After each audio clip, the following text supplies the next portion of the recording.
కావాలనే మీ కలను నెరవేర్చుకోండి. సంప్రదించండి హెగ్డే ఫెర్టిలిటీ, హైదరాబాద్, తెలంగాణ. వెంకటరమణ గారు ఆ డిపార్ట్మెంట్కి వచ్చినప్పటికీ ఫైర్ డిపార్ట్మెంట్ ఎలాగుండేది, ప్రస్తుతం ఏ విధంగా దాని డెవలప్మెంట్ అయిందితో పాటు ఆయన ఒక డెడికేటెడ్గా ఒక కార్యక్రమం చేపట్టారు. రాష్ట్రం విభజన అయిన తర్వాత ఆంధ్రప్రదేశ్లో ట్రైనింగ్ ఇన్స్టిట్యూట్ లేకపోతే ఆయన దాన్ని కంకణం కట్టుకుని అప్పుడున్న డీజీపీతో కలిసి ట్రైనింగ్ సెంటర్ ఏర్పాటు చేయడంలో ఆయన కృషి ఉంది. ఈరోజు గుంటూరు జిల్లా సత్తెనపల్లిలో ట్రైనింగ్ సెంటర్ నడుస్తుందంటే ఆయనే కారకులు. అంతేకాకుండా ట్రైనింగ్ సెంటరే కాదు, రెగ్యులర్గా ఇప్పుడున్న సిబ్బంది అందరికీ కూడా కంటిన్యూగా ట్రైనింగ్ ఇప్పించడంలో ఆయన ఒక ప్రత్యేక శ్రద్ధ తీసుకున్నారు. ఎందుకంటే ఫైర్ డిపార్ట్మెంట్లో ట్రైనింగ్ ఉంటే, ఎంత ట్రైనింగ్ ఉంటే ఫైర్ ఫైటర్స్ అంత పర్ఫెక్ట్గా ఉంటారనేది నమ్మే వ్యక్తి.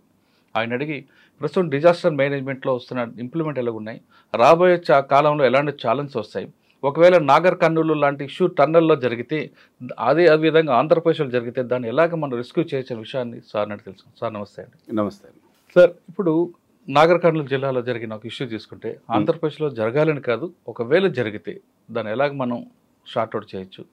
ఎక్కువగా మనకి కోస్టల్ ఏరియా ఉంది కాబట్టి మన రెస్క్యూ ఆపరేషన్ చాలా ఎక్కువ జరుగుతుంటుంది. కేవలం ఫైరే కాకుండా డిజాస్టర్ కూడా ఉంది. అంటే స్టేట్ డిజాస్టర్ మేనేజ్మెంట్ ఏపీఎస్పీ చూస్తున్నా మీకు కూడా ఒక రెస్పాన్స్ కనిపిస్తుంది కాబట్టి దాన్ని ఎలాగ మనం షార్ట్అవుట్ చేయొచ్చు.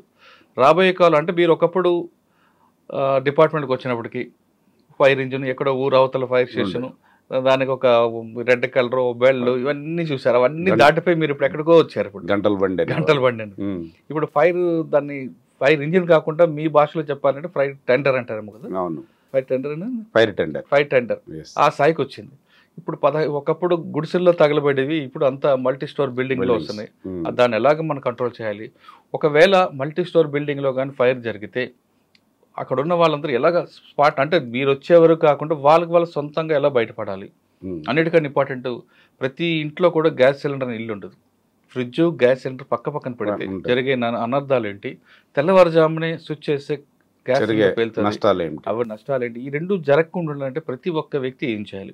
ఈ ప్రశ్నలన్నిటికీ సమాధానం చెప్పే ముందు అనంతపురం జిల్లా పుట్టిన వెంకటరమణ గారు హైదరాబాద్ మీదుగా తిరిగి ఆంధ్రప్రదేశ్ చేరుకోవడం, ఆ జర్నీ ఒకసారి చెప్పండి. సో నమస్కారం అండి. ముఖ్యంగా నేను ఒక అగ్రికల్చర్ బేస్డ్ ఫ్యామిలీ, ఒక పూర్ అగ్రికల్చర్ బేస్డ్ ఫ్యామిలీ నుంచి నా ప్రస్థానం స్టార్ట్ అయింది. నా high school education small village నుంచి 5-6 కిలోమీటర్స్ ఎవ్రీడే నడుచుకుంటూ వెళ్తూ అలా చదువుకుంటూ దెన్ మళ్ళీ ఇంటర్మీడియట్, డిగ్రీ అనంతపూర్ హెడ్ క్వార్టర్లో కంప్లీట్ చేయడం జరిగింది. మా బ్రదర్స్ కానీ మా ఫాదర్ మదర్ కానీ లిటరల్ వాళ్ళు పెద్ద చదువుకోలేదు, 4-5 స్టాండర్డ్ వరకు చదువుకున్నారు. ఆ రోజు మా విలేజ్ బస్సు కాదు కదా, ఈవెన్ ఫోన్ సౌకర్యం కూడా లేదు. సో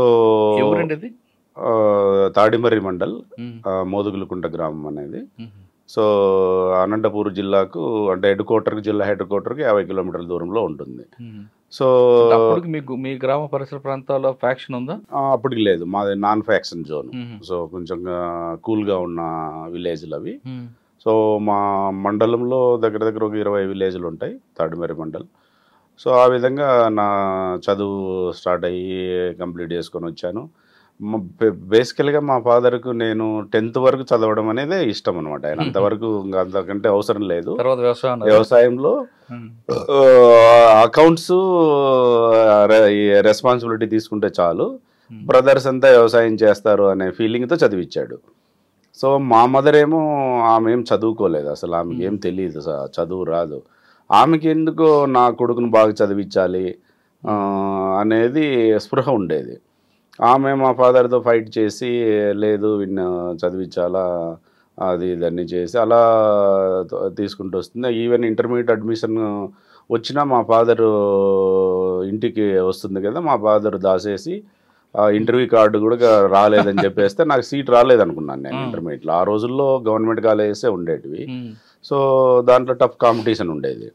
సో సీట్ రాలేదు అనే ఉద్దేశంతో నేను ఊరికే ఉండిపోయాను. మా ఫ్రెండ్స్ విలేజ్ నుంచి జాయిన్ అయిపోయి వచ్చి ఏం రా నువ్వు రాలేదు, నీ పేరు లిస్ట్లో ఉంది కదా అంటే, అప్పుడు నేను మా పోస్ట్ మాస్టర్ దగ్గరికి వెళ్ళి వెరిఫై చేస్తూ ఇది వచ్చి 1 వీక్ బ్యాకే వచ్చింది మీకు, మీ ఫాదర్ ఇవ్వలేదా, మీ ఫాదర్కి హ్యాండ్ ఓవర్ చేసామన్నా. అరే మా ఫాదర్ని అడిగితే లేదు నేను కావాలనే దాచేశాను, అవసరం లేదు, నీకు ఇంటర్మీడియట్ అవసరం లేదు అది ఇదంటే మా మదర్ మళ్ళీ ఫైట్ చేసి పంపించడం జరిగింది. ఆ విధంగా పూర్ విలేజ్ బ్యాక్గ్రౌండ్తో వచ్చేసినాము. అక్కడేం పెద్ద మాకు ఫెసిలిటీస్ అవన్నీ ఏమి ఉండేవి కాదు. ఆ విధంగా వచ్చిన తర్వాత నేను చదువుకునే రోజుల్లోనే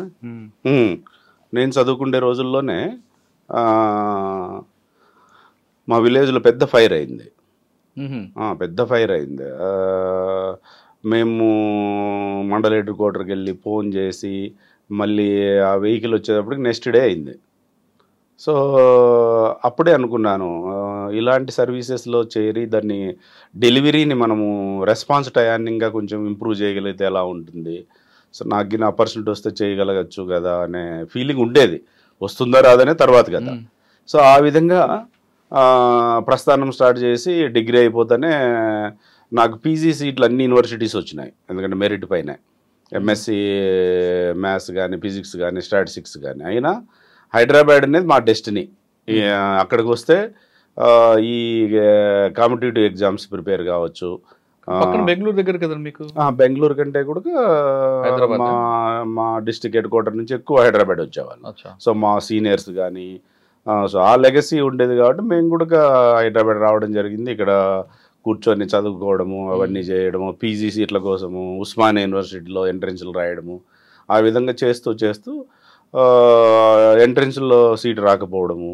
సో దెన్ నెక్స్ట్ ఏం మూవ్ ఫార్వర్డ్ కావాలనే ఉద్దేశంతో కాంపిటేటివ్ ఎగ్జామ్స్ ఉన్నాయి. సో వాటిని చదువుకోవాలా అది ఇది అనేసి ఇంకా అలా ప్లాన్ చేసుకొని ఆలోగా బిఎడ్ వచ్చింది. బిఎడ్ సీట్ వస్తే మా ఫాదర్ హ్యాపీ. లాస్ట్కు అంటే అగ్రికల్చర్ కంటే వీడు వద్దంటున్నాడు కదా, అట్లీస్ట్ టీచర్ అయితే చాలా బాగుండు. ఆ రోజుల్లో చాలా రెస్పెక్టబుల్ పోస్ట్ విలేజ్లో. హ్యాపీగా హాలిడేస్ ఉంటాయి, ఊళ్ళో రెస్పెక్ట్ ఉంటుంది బాగా అనే ఆస్పెక్ట్లో ఆయన ఉండేవాడు. ఓకే ఆయనకు నేను చేరుతాను హైదరాబాద్కి వెళ్ళి అని చెప్పేసి నేను చేరలేదు అందులో. నాకు ఈ అడ్వాన్స్ టెక్నాలజీస్ పైన కొంచెం ఇంట్రెస్ట్. ఈ కంప్యూటర్స్ అప్పట్లో ఇంకా లాంచ్ అవుతున్నాయి. అప్పట్లోనే పీజీడీసీఏ అనేది ఒకటి జాయిన్ కావాలని 91లోనే నేను పీజీడీసీఏ చేశాను. చేసి ఆలోగా ఎంఎస్సి చేయాలనేది ఒక స్ట్రాంగ్ ఇది ఉండేది కోరిక. సో అప్పుడు ఉస్మానియా యూనివర్సిటీలో డిస్టెన్స్ ఎడ్యుకేషన్లో జాయిన్ అయిపోయి ఎంఎస్సి కంప్లీట్ చేస్తూ పీజీడీసీఏ చేస్తూ కాంపిటేటివ్ ఎగ్జామ్స్ అలా అష్టావధానం చేయడానికి ప్రయత్నం చేశాను. సో చేస్తే పీజీడీసీ అయిపోయిన తర్వాత ఆ రోజుల్లో నాకు ఇంటర్వ్యూ క్యాంపస్ దీంట్లోనే గౌహతిలో జూనియర్ ప్రోగ్రామర్ పోస్ట్ వచ్చింది. సో ఆ రోజుల్లో గౌహతిలో ఈ ఉల్పా యాక్టివిటీస్ ఎక్కువ ఉండి మా ఫాదర్ రెడీ అయినవాడు. సో ఇట్లా వెళ్తాను నాకు జాబ్ వచ్చింది అది ఇదంటే ఇది వాళ్ళకి అసలు అర్థం కాని చదువు, కంప్యూటర్స్ అంటే వాళ్ళకి ఏం అర్థం కాదు. ఆయన వండుకొని ఎందుకు అక్కడ పోయి మీరు చావడానికా, వాళ్ళు ఊచకోతకు వస్తున్నారు, ఇవన్నీ ఎందుకు, నువ్వు ఇక్కడ తెచ్చుకోలేవా జాబు అది ఇదని కొంచెం అంటే మళ్ళీ అగైన్ హైదరాబాద్లో కూర్చొని కాంపిటేటివ్ ఎగ్జామ్స్ ప్రిపేర్ కావడం. అలాగే నాకు ఈ గ్రూప్ 1 రావడం. ఆ గ్రూప్ 1లో అప్పుడున్న కేటగిరీస్లో నాకు నచ్చిన సర్వీస్ ఇది ఉంది కదా అని దీనికి ఆప్షన్ ఇవ్వడము. నాకు ఏదో చైల్డ్హుడ్ డేస్లో జరిగిన ఇన్సిడెంట్ గుర్తున్నాయి కదా. సో ఆ విధంగా నేను దీంట్లో ల్యాండ్ కావడం జరిగింది. వచ్చిన తర్వాత ఆ రోజున్న పరిస్థితి ఏంటంటే ఫైర్ సర్వీస్ అనేది వెరీ నెగ్లెక్టెడ్ సర్వీస్, గవర్నమెంట్ పీరియడైజ్ చేసే సర్వీస్ కాదు. అయితే పబ్లిక్ బాగా ఉపయోగపడే సర్వీస్ మాదే. ఎందుకంటే రూరల్ విలేజ్లో కానీ సిటీల్లో కానీ ఎక్కడ ఫైర్ అయినా కానీ ఫస్ట్ సాల్వేజ్ చేయడము, తర్వాత ఫైర్ ఫైటింగ్ చేయడం ఇవన్నీ. సో నాకు దీంట్లో జాబ్ వచ్చిన తర్వాత ట్రైనింగ్ అయిపోయింది. First posting Vijayawada. Sir training ఎక్కడ? ఇక్కడ హైదరాబాద్లోనే హయత్ నగర్లో మాకు టెంపరీ ట్రైనింగ్ సెంటర్ ఉండే, అందులోనే ట్రైనింగ్ అయిన తర్వాత నాకు ఫస్ట్ పోస్టింగ్ విజయవాడ ఇచ్చారు. సో విజయవాడ అనేది ఆ రోజుల్లో బ్లేజ్వాడ అనేవాళ్ళు. అలా అంటే పైర్లు అలా ఉండేటివి. సో నియర్లీ పర్ యానం తీసుకుంటే 3000 ఫైర్ కాల్స్ వచ్చేటివి ఒక్క విజయవాడ డివిజన్ మాత్రమే, దాన్ని డివిజన్ అంటాం. తర్వాత నంబర్ ఆఫ్ ఫైర్ స్టేషన్స్ కూడా ఎక్కువే అక్కడ. సో అలాంటి టఫెస్ట్ పోస్టు అప్పుడు మా డీజీ గారు ఇవ్వడం. ఎవరండి డీజీ గారు? అప్పుడు స్వర్ణజిత్ సేను. సో అప్పుడు ఇవ్వడం జరిగింది. నేను కూడా ఛాలెంజింగ్గా తీసుకొని, అంటే ఆ రోజు రిసోర్సెస్ చాలా తక్కువ. నేను వెళ్ళే టయానికి 6 వెహికల్స్ ఆఫ్ రన్లో ఉన్నాయి. సో అది వ్యాక్యూమ్, ఫైర్ కాల్స్ వస్తాయి, పబ్లిక్ గొడవ చేయడం, పేపర్లో న్యూస్ రావడము. ఎనీహౌ నేను హెల్ప్లెస్. ఆ బండిని నేనేం చేయలేను, అది రిపేర్ చేయించుకోవాలా, బడ్జెటరీ ప్రావిజన్ లేదు. సో నాకు తెలియక కొత్త యంగ్ ఆఫీసర్ కదా, నాకు ఏదో చేయాలనేది ఓపెన్గా పేపర్ స్టేట్మెంట్ ఇచ్చేవాడిని. నాకేం బడ్జెట్ లేదు, గవర్నమెంట్ నుండి సపోర్ట్ లేదని. ఇట్లా ఓపెన్గా స్టేట్మెంట్ ఇస్తే కలెక్టర్ గారు పిలిచి, బిఆర్ మీనా అని కలెక్టర్ ఉండే, అరే బాబు నువ్వు ఏంటిది మన గవర్నమెంట్కి అగెనిస్ట్గా ఇలా చెప్తున్నావు, ఏంటి నీ ప్రాబ్లం ఏంటంటే, this is the problem sir, ఏదన్నా వేఅవుట్ చేయండి అంటే, రోజు ఆయన కూడా రీజాయిండర్స్ ఇచ్చేవాడు, పేపర్లో ఆర్టికల్ వస్తేనే రీజాయిండర్స్. సో దానివల్ల చెప్పిన తర్వాత ఓకే నీకేం కావాలో నాకు ప్రపోజల్ సబ్మిట్ చేయి, నేను చూస్తాను అన్నాడు. ఫస్ట్ టైం ఫైర్ సర్వీస్ హిస్టరీలో అవుట్ సైడ్ ది డిపార్ట్మెంట్స్ ఫండ్స్ని తీసుకోవడం. వెళ్ళి రిక్వెస్ట్ చేస్తే 5 lakhs ఎస్టిమేషన్ చేసుకుని వెళ్ళిపోతే, లేదు 2.5 lakhs ఇచ్చాడు ఫస్ట్ టైం. ఎందుకంటే నేను ఎగ్జిక్యూట్ చేయగలుగుతానో లేదో అని. సో దాంతో ఛాలెంజింగ్గా తీసుకొని 6 vehicles విత్ ఇన్ 45 daysలో ఆన్ కమిషన్ పెట్టాను. 6 ఫైర్ టెండర్స్ పెట్టిన తర్వాత ఆ సరౌండింగ్ విలేజ్లో కానీ ఎక్కడే కానీ కంప్లైంట్స్ లేవు. సో మంచి రెస్పాన్స్ వచ్చింది. సార్ మీరు ఫస్ట్ పోస్టింగ్ వెళ్ళేసరికి బాగా హెవీగా ఉండేది బెజవాడ అంటారు. అవును. అంటే ఫైర్ రీజన్ ఏంటంటే అక్కడ ఎక్కువ హట్స్ ఉంటాయా, లేదంటే మనం వ్యవసాయం ఉంటాయి కదా దాంట్లో ఉండేవా, లేదంటే అప్పట్లో ఉన్న పెంకుటిల్లు అలాంటిది? ఎక్కువ ఏంటంటే అప్పుడు విజయవాడ అంతా హట్మెంట్స్ ఎక్కువ ఉండేవి.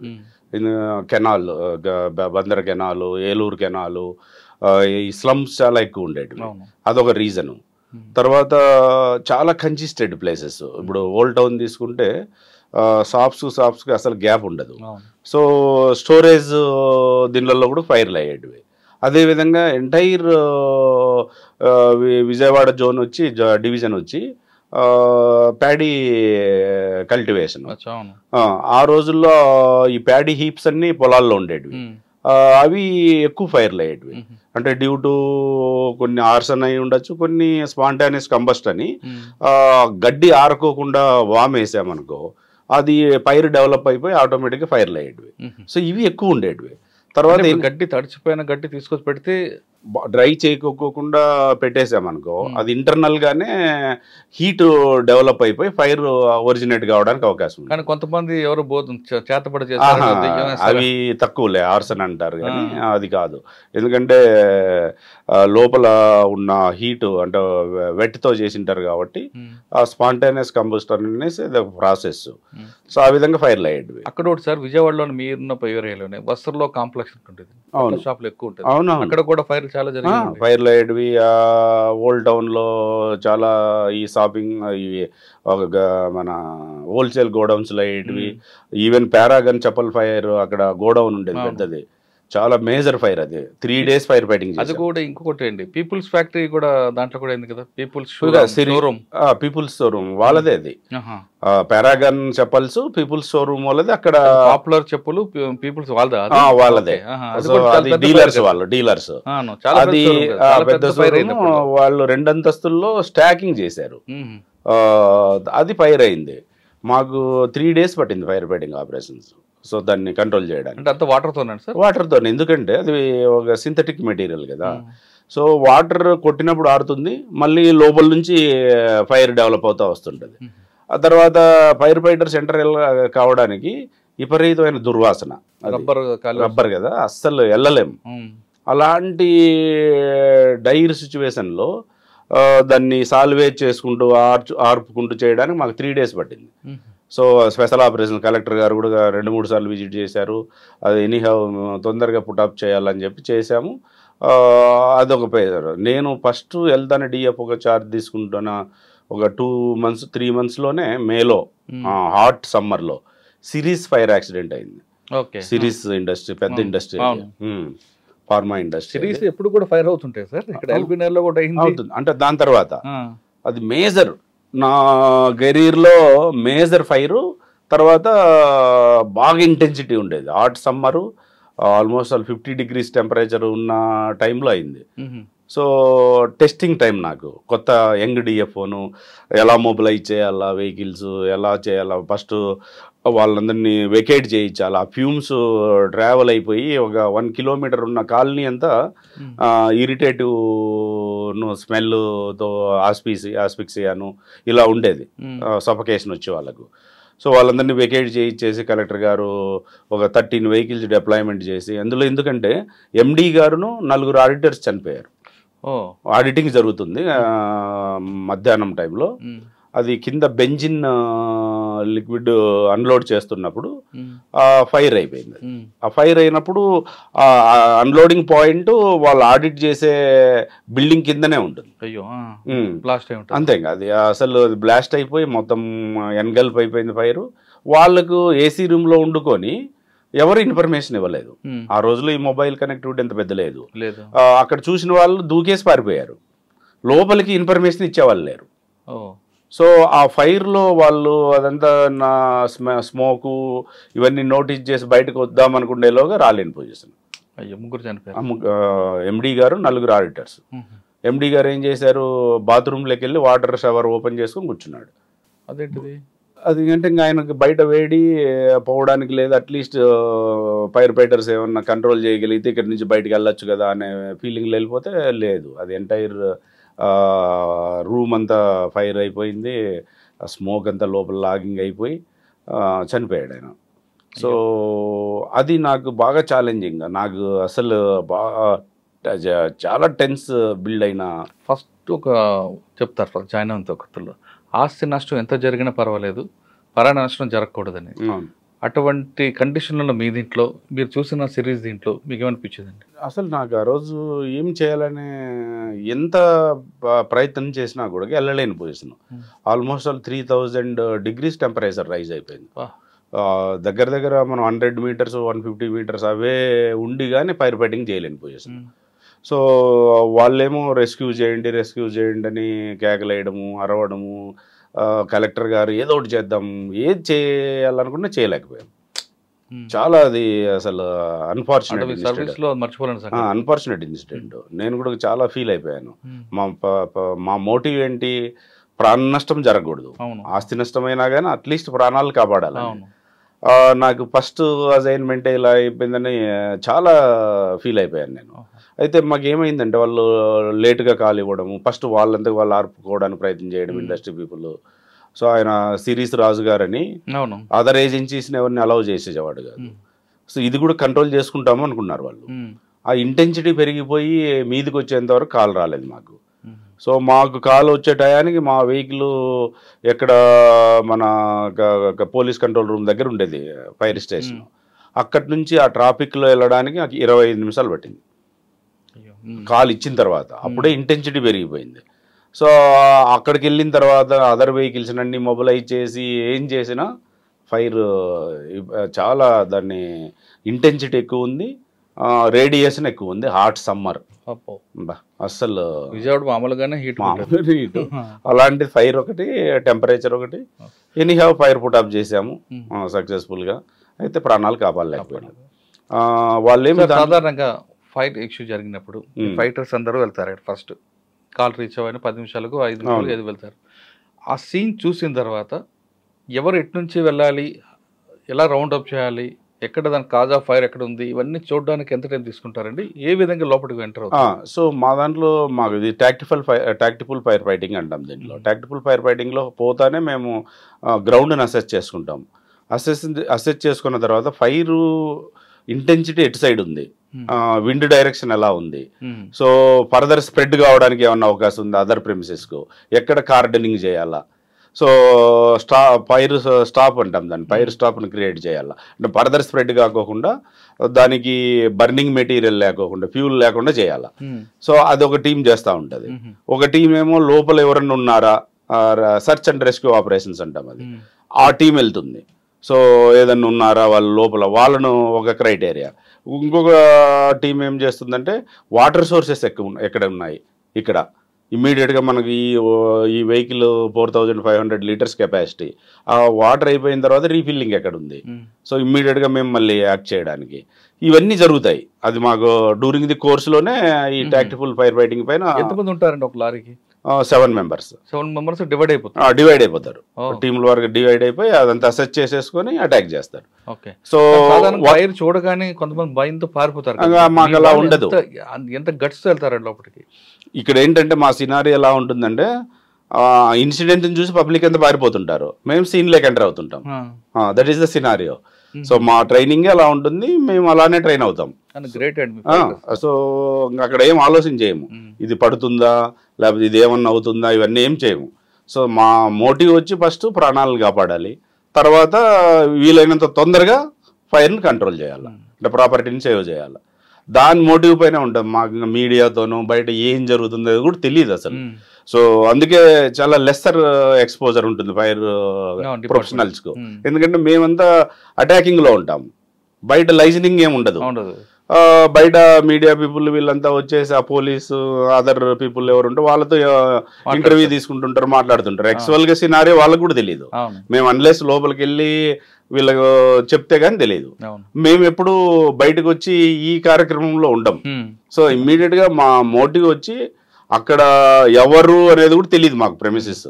ప్రెమిసిస్ పలానా సో అండ్ సో పర్సనా, బిజినెస్ పర్సనా, లేకపోతే ఎమ్మెల్యేదా, ఎంపీదా, కామన్ మెందా అని చూడడం. ఫస్ట్ ప్రాణాలు సేవ్ చేయాలా, ఫైర్ ఫైటింగ్ ఆపరేషన్స్ లో ఫైర్ కంట్రోల్ చేయాలా. సో ఈ విధంగా యాక్షన్ ప్లాన్ ఉంటుంది. అది కంప్లీట్ చేస్తే కానీ మేము బయటికి రాలేము. సో ఒక్కోసారి మేము కూడా యాజ్ ఏ కమాండర్గా మేము కూడా వెళ్ళాల్సి వస్తుంది. ఎందుకంటే వాళ్ళకు టాక్టికల్ ఫైర్ ఫైటింగ్లో వాళ్ళ గైడ్ చేస్తుండాలి. ఎందుకంటే వాళ్ళు ఫైర్ ఫోర్స్ వెళ్తూ ఉంటుంది లోపల. ఒక్కొక్కసారి బాగా మెటీరియల్ తగలబడిపోయి పడే ఛాన్సెస్ ఉంటాయి. ఒక్కోసారి లోపల ఎంట్రాప్ అయిపోతారు మా వాళ్ళు, బయటికి రావడానికి అవకాశం ఉండదు. ఇవన్నీ బయట ఉండి మేము లీడర్గా మేము అబ్జర్వ్ చేస్తుండాలి. వాళ్ళకు ఎలాంటి సజెషన్స్ ఇవ్వాలా, వాళ్ళని ఎలా తీసుకెళ్లాలా, సేఫ్గా వాళ్ళను ఉంచి కాపాడుకుంటూ రావాలా. సో ఇవన్నీ సైమల్టేనియస్గా జరిగిపోతాయి. ఓకే సార్, మీ టోటల్ సర్వీస్లో ఫైర్ ఫైటర్ లోపలికి వెళ్ళి అంటే చాలా మంది కాపాడి ఉంటారు, కానీ వాళ్ళు కూడా ప్రాణాలు కోల్పోయే సంఘటన ఉంటాయి కదండి. అంటే మన దగ్గర ఆంధ్రప్రదేశ్లో ఒకటి ఏలూరులో ఒక ఎక్స్ప్లోజన్ అయింది. వాళ్ళు క్రాకర్స్ మ్యానుఫ్యాక్చరింగ్ చేస్తారు. మా ఫైర్ అయిన తర్వాత అక్కడ కొన్ని ఇంకా మిగిలిపోయి ఉన్నాయి. మావాడు అడావుడిగా ఫైర్ ఫైటింగ్ చేసుకోవడానికి వెళ్ళినప్పుడు బై మిస్టేక్ పేలిపోయింది అది. సో పేలిన తర్వాత ఈ మొత్తం కడుపు అంతా చిందరబందర అయిపోయి ఇంటెస్టైన్స్ అన్ని బయటకు వచ్చేసి ఆ అబ్బాయిని ఇమ్మీడియట్గా హాస్పిటల్కి షిఫ్ట్ చేశారు. ఫైర్ ఫైటింగ్ కంప్లీట్ చేసేసారు. ఇంజూర్ అయ్యాడు. ఇంజూర్ అయ్యి ఒక 45 days హాస్పిటల్లో ఉన్నాడు. సో ఇలాంటి ఇన్సిడెంట్లు ఉన్నాయి. నేను అడిషనల్ డైరెక్టర్గా ఉండగా మన విజయనగరంలో రెస్క్యూ ఆపరేషన్ చేస్తుంటే అది మన రివర్లో అక్కడ జామీ దగ్గర ఒక ఇది ఉంటుంది. సో అక్కడ వీళ్ళు రెస్క్యూ చేస్తూ ఉంటే ఒక లీడింగ్ ఫైర్ మ్యాన్ ఆ రెస్క్యూ ఆపరేషన్స్లో వాళ్ళని కాపాడాడు. ఆయన బయటకు వస్తామనేలోగా ఫ్లో పెరిగిపోయింది, ఆ ఫ్లోలో చనిపోయాడు. అయ్యో. So leading fire man. అట్లనే నేను ఇక్కడ హైదరాబాద్లో ఉన్నట్లుగా ఒక నందీశ్వర సార్ అని ఒక ఆఫీసరు, స్టేషన్ ఆఫీసరు, ఇలా బిల్డింగ్ ఆల్రెడీ ఫైర్ అయిపోయింది, ఫైర్ పుటాప్ అయిపోయింది, ఇంకా లోపల ఏమైనా మంటలు ఉన్నాయేమో అని చూడడానికి వెళ్ళినప్పుడు బిల్డింగ్ కొలాప్స్ అయిపోయింది. అయ్యో.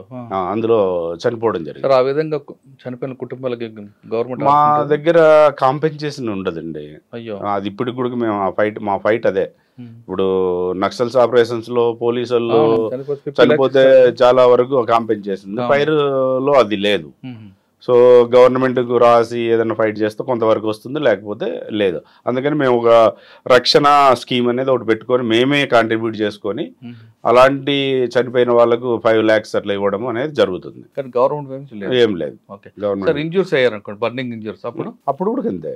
అండ్ మా దగ్గర నుంచి ఎంప్లాయీ ఇది ఈహెచ్ఎస్ ఉంటుంది కదా, దాంట్లో కొంత మీట్ కావడమో లేదా డిపార్ట్మెంట్ దగ్గర ఉన్న ఫండింగ్ నుంచి ఏదైనా చేయడం తప్పితే గవర్నమెంట్ నుంచి ఎనీ సపోర్ట్ లేదు. తర్వాత సార్ ఇప్పుడు ఒక స్పాట్కి వెళ్ళారనుకోండి, ఎవరు లీడింగ్ తీసుకుంటారు, ఎవరు గైడ్ తీసుకుంటారు, అక్కడ డిసైడ్ అవుద్దా లేదా ముందే డిసైడ్ అయి ఉంటుందా మీ దగ్గర స్కేల్ ఉంది? యాక్చువల్గా ఎవరైతే సీనియర్ మోస్ట్ ఉంటారో వాళ్ళు అక్కడ ఇన్సిడెంట్ కమాండర్ అవుతాడు, ఇమీడియట్గా టేక్ ఓవర్ చేసేస్తాడు. ఏ లెవెల్లో ఉన్నా కానీ సీనియర్ ఉన్నా అంటే సీనియర్ టేక్ ఓవర్ చేసేస్తాడు, చేసి ఇన్సిడెంట్ని కంట్రోల్ తీసుకొని వాళ్ళకి ఎంత గైడ్ చేస్తుంటాడు.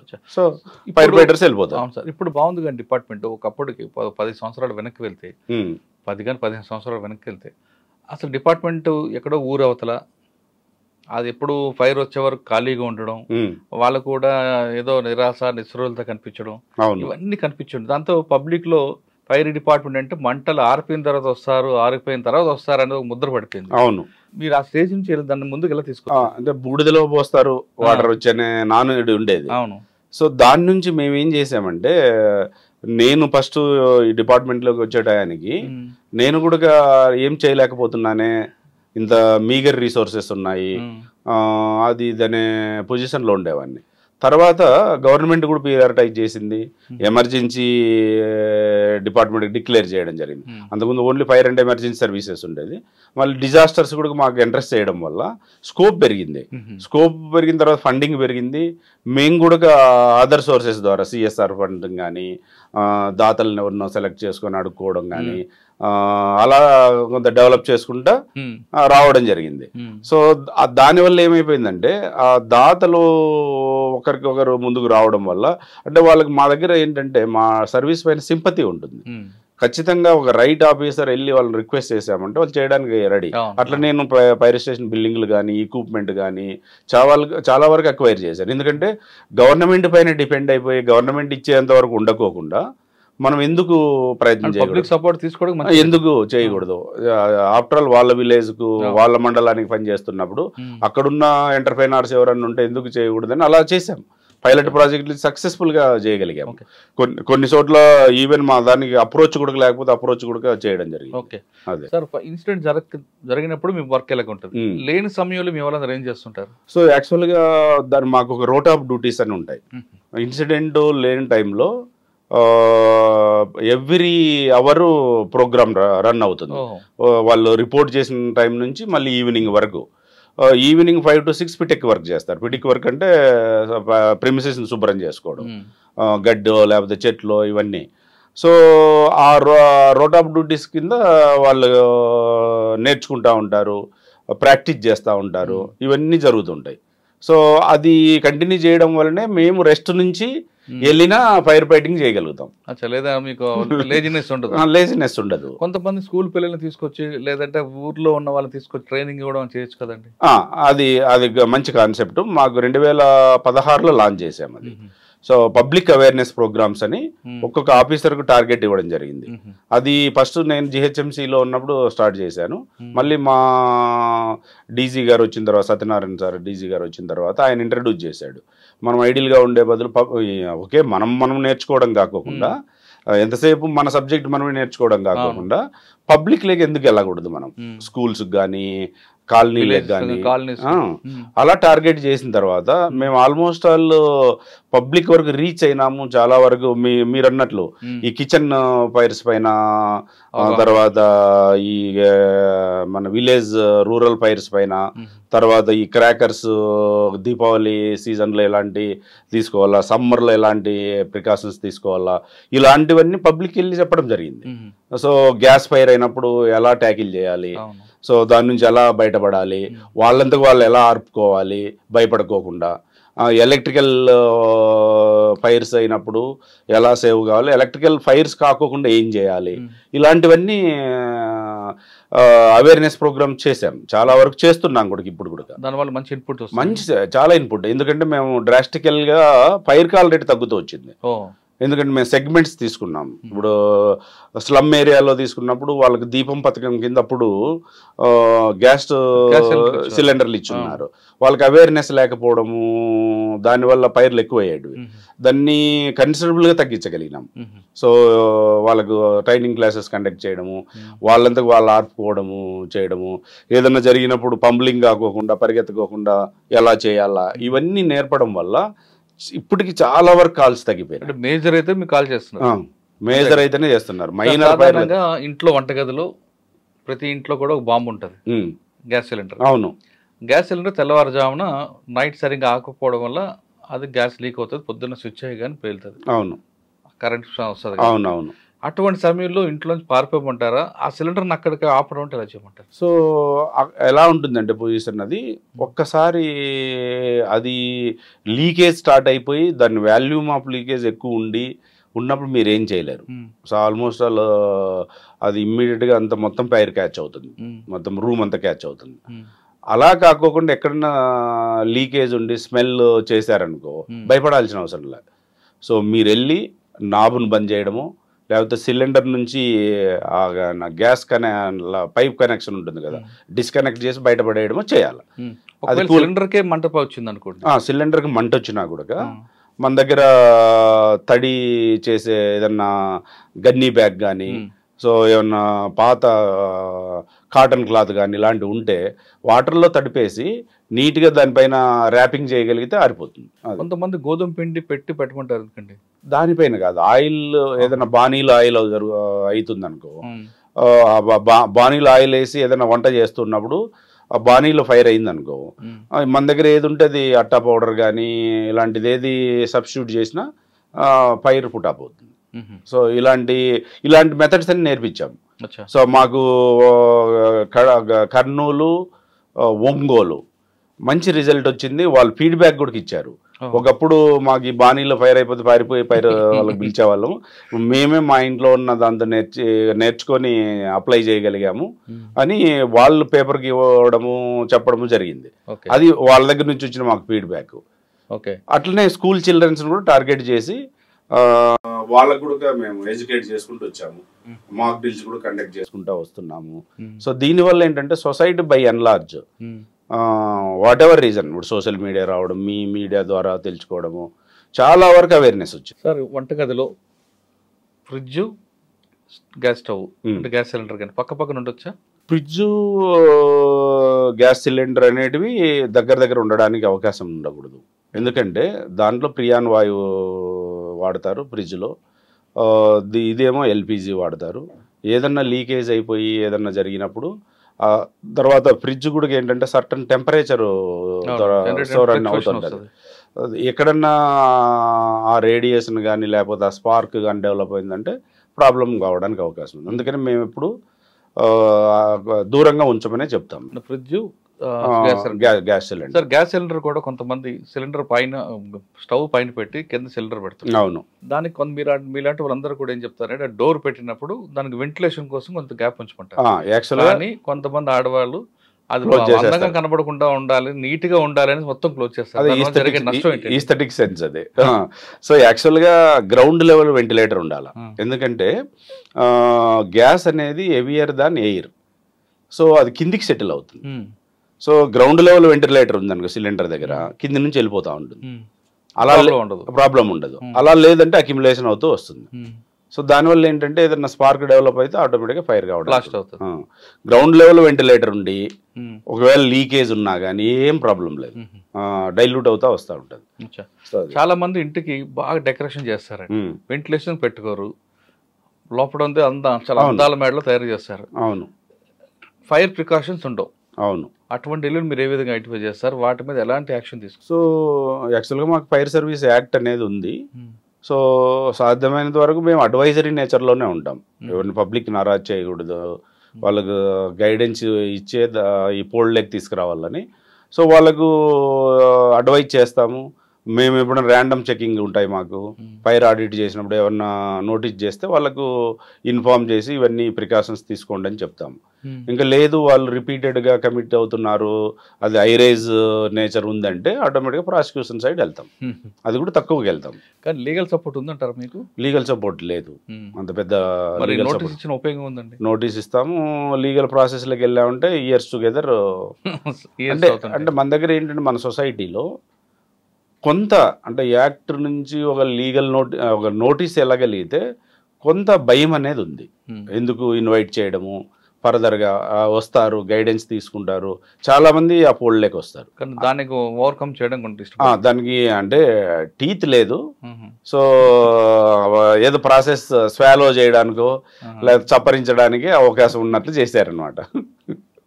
సో దానివల్ల ఏంటంటే మా దగ్గర ఉన్న అస్త్రం అది, మేము ఒక నోటీస్ ఇస్తాము, కొంతమంది భయపడతారు, వచ్చి ఏదో అడుక్కుంటారు, వాళ్ళకి తెలియదు కదా లీగాలిటీ ఎంత ఉంటుంది అనేది. బహుశా ఏమన్నా వీళ్ళు కోర్టులో వేస్తారేమో, అరెస్ట్ చేస్తారేమో అని, దానివల్ల చాలా వరకు ప్రాబ్లమ్స్ సాల్వ్ అవుతాయి. ఇంకా కొంత ఎలివేటెడ్ సొసైటీ, కొంత నాలెడ్జ్ ఉన్న వాళ్ళు క్వశ్చన్ చేస్తూ ఉంటారు, వాళ్ళకు ప్రాపర్గా గైడ్ చేస్తాం. Okay sir, Vijayawada first posting, second posting అండి విశాఖపట్నం. విజయవాడ ఎంతకాలం చేశారు మీరు? 4 years. బాగా బ్లేజ్వాడలో సమ్మర్ వస్తే almost all everyday 4 to 5 calls సిటీలో ఉండేది. సమ్మర్ కాకుండా కూడా రైనీ సీజన్ లో కూడా రైనీ సీజన్ లో కూడా ప్రాబ్లం ఉండేది. ఖాళీగా అనేది ఉండేవాడిని కాదు అసలు. ఎప్పుడు కాల్ వస్తుందో, ఎప్పుడు ఎమర్జెన్సీ ఉంటుందో, చాలా టీడీఎస్ సబ్జెక్ట్ అక్కడ మాకు విజయవాడలో ఉన్నప్పుడు. ఇప్పుడు అంత లేదు, కానీ నేను ఫస్ట్ జాయిన్ అయినప్పుడు అది విశాఖపట్నం సెకండ్ పోస్టింగ్, అక్కడ 5 years చేశాను. సో అక్కడ ఏంటంటే నాకు బాగా రిలీఫ్ ఇచ్చిండేది ఈ విజయవాడలో చేసిన యాక్టివిటీస్, నాకు సర్వీస్లో ఇక్కడ నేర్చుకున్న లెసన్స్ అక్కడ నేను ఓవర్కమ్ అయ్యాను. సో ఫ్రమ్ ది బిగినింగ్ నుంచే నేను అవేర్నెస్ ప్రోగ్రామ్స్ అని ఈ ఫైర్ సర్వీస్ వీక్ మేము చేస్తాము. అప్పుడు చాలా మ్యాసివ్గా పాంప్లెట్స్ ఇచ్చి ఇంటింటికి పబ్లిసైజ్ చేసి, ఇలా మీలాగా మీడియా మిత్రులు ఉండే వాళ్ళ దగ్గరికి వెళ్ళి రిక్వెస్ట్ చేసి, ఫేస్ టు ఫేస్ ప్రోగ్రాంలు, రేడియోలో ప్రోగ్రాంలు అలా చేసాం, బాగా చేసాం.